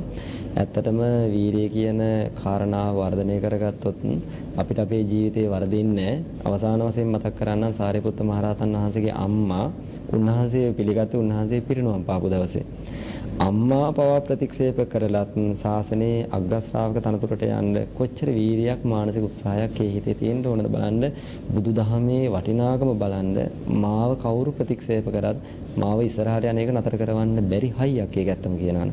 මොකද ඒ නිසා අපිට මේ සමාජයේ මොන නින්දාව ආවත් අපිට ශ්‍රාවක බෝධිය කියන උත්තරීතර සදාකාලික සැපත බෞද්ධ පින්වත් අයගේ එකම ප්‍රාර්ථනාව සංසාර දුකෙන්ම නිදහස් වීම. මේ භවයේ විතරක් නෙමෙයි සංසාර දුකෙන්ම නිදහස් වීමේ අපිට තියෙන අදහස උතුම් නිවන. නිවන කියන්නේ සදාකාලික සැපත. සදාකාලික සැප ලබන්න මේ සියලු දුක් අයින් කරවන්න මට තියෙන්න ඕන. මගේ මනසේ යාළුවෙක් වගේ හදන්න ඕන. කය පුහුණු කරන කෙනෙක් වගේ හිත පුහුණු කරන්න තියෙන වටිනාම මණිකක් වගේ විශාල දායාදයක් තමයි මේ වීරිය කියන ගුණ ධර්මයේ. ඉතින් අපි හැමදෙනාටම ආශිර්වාද කරනවා. අපි බොහොම සතුටටපත් වෙනවා අපිත් එක්ක සම්බන්ධ වුණ එකට. හැමදෙනාටම ආරාධනා කරන්නේ පුළුවන් තරම් ජීවිතයේ මේ උතුම් කාරණාව ඉස්මතු කරගන්න. ජීවිතය ප්‍රබලව හරවන්නට පුළුවන් ලක්ෂණයක් මේ මානසික මට්ටමේ ලෝකයට අභියෝගයක් කරන්න බෞද්ධ පින්වත් අයට පුළුවන්. මේ ලෝකයට අභියෝග කරලා පෙන්වන්න අපි බොහෝම සතුටින් මේ යහපත් වැඩේ කරන්නේ අපේ මනසේ තියෙන බලයක් පාවිච්චි කරලා කියලා අපිට ලෝකෙට පණිවිඩයක් දෙන්න පුළුවන් හොඳ දහමක් අපි දායාද කරගෙන තියෙන. ඉතින් හැමදෙනාටම තෙරුවන් සරණ නැවතත් ප්‍රාර්ථනා කරමින් අපි ඉදිරි වැඩ කටයුතු වලට අවස්ථාව දෙමු. හොඳයි ලෝකයට ආලෝකය එකතු කරපු මේ TNL මැදිරිය දහම් දහර මුළු ලෝකයටම පතුරවා හැරිය මං හිතන්නේ මේ ආලෝකය තවත් සියවස් ගණනාවක් පුරා මේ විශ්වයට ආලෝකයක් මේ ලෝකයට ආලෝකය ලැබෙයි කියලා අපි විශ්වාස කරනවා මේවා අන්තර්ජාලය තුල අනන්තවත් ඔබට නැවත නැවත දැක බලා ගැනීමට ශ්‍රවණය කිරීමට වරම වාසනා භාග්‍ය තිබෙන වග සිහිපත් කරනවා අපිට මේ සඳහා නිරන්තර උපදේශකත්වය ලබා දෙන අපේ රටේ රූපානි හඳුන්වා දුන් ශ්‍රී ලාංකේය රූපානි නිර්මාතෘවර TNL මාධ්‍ය ජාලයකරු සභාපති ශාන් වික්‍රමසිංහ මැතිතුමා අපේ නිෂ්පාදක මංජුල පෙරේරා ඇතුළු අපේ ආලිස් මහතා ඇතුළු අපේ නිෂ්පාදක කාර්ය මණ්ඩලයට අපගේ ප්‍රණාමය ප්‍රසාදය පොද කරනවා මේ අපේ වැඩසටහනට අනුශාසකත්වයේ දැක්වූ වැෑවුඩ දොඩම්තලාව ධම්මගිරි ආරණ්‍ය සේනාසනාධිපති ඒ වගේම කොළඹ ජාත්‍යන්තර විපස්සනා භාවනා මධ්‍යස්ථානාධිපති කම්මට්ටානාචාර්ය විනයාචාර්ය විද්‍යාවේදී අපේ පූජ්‍යපාද උඩුදුම්බර කාශ්‍යප ස්වාමීන් වහන්සේටත් අපගේ මේ මොහොතේ පුණ්‍යානුමෝදනා කරනවා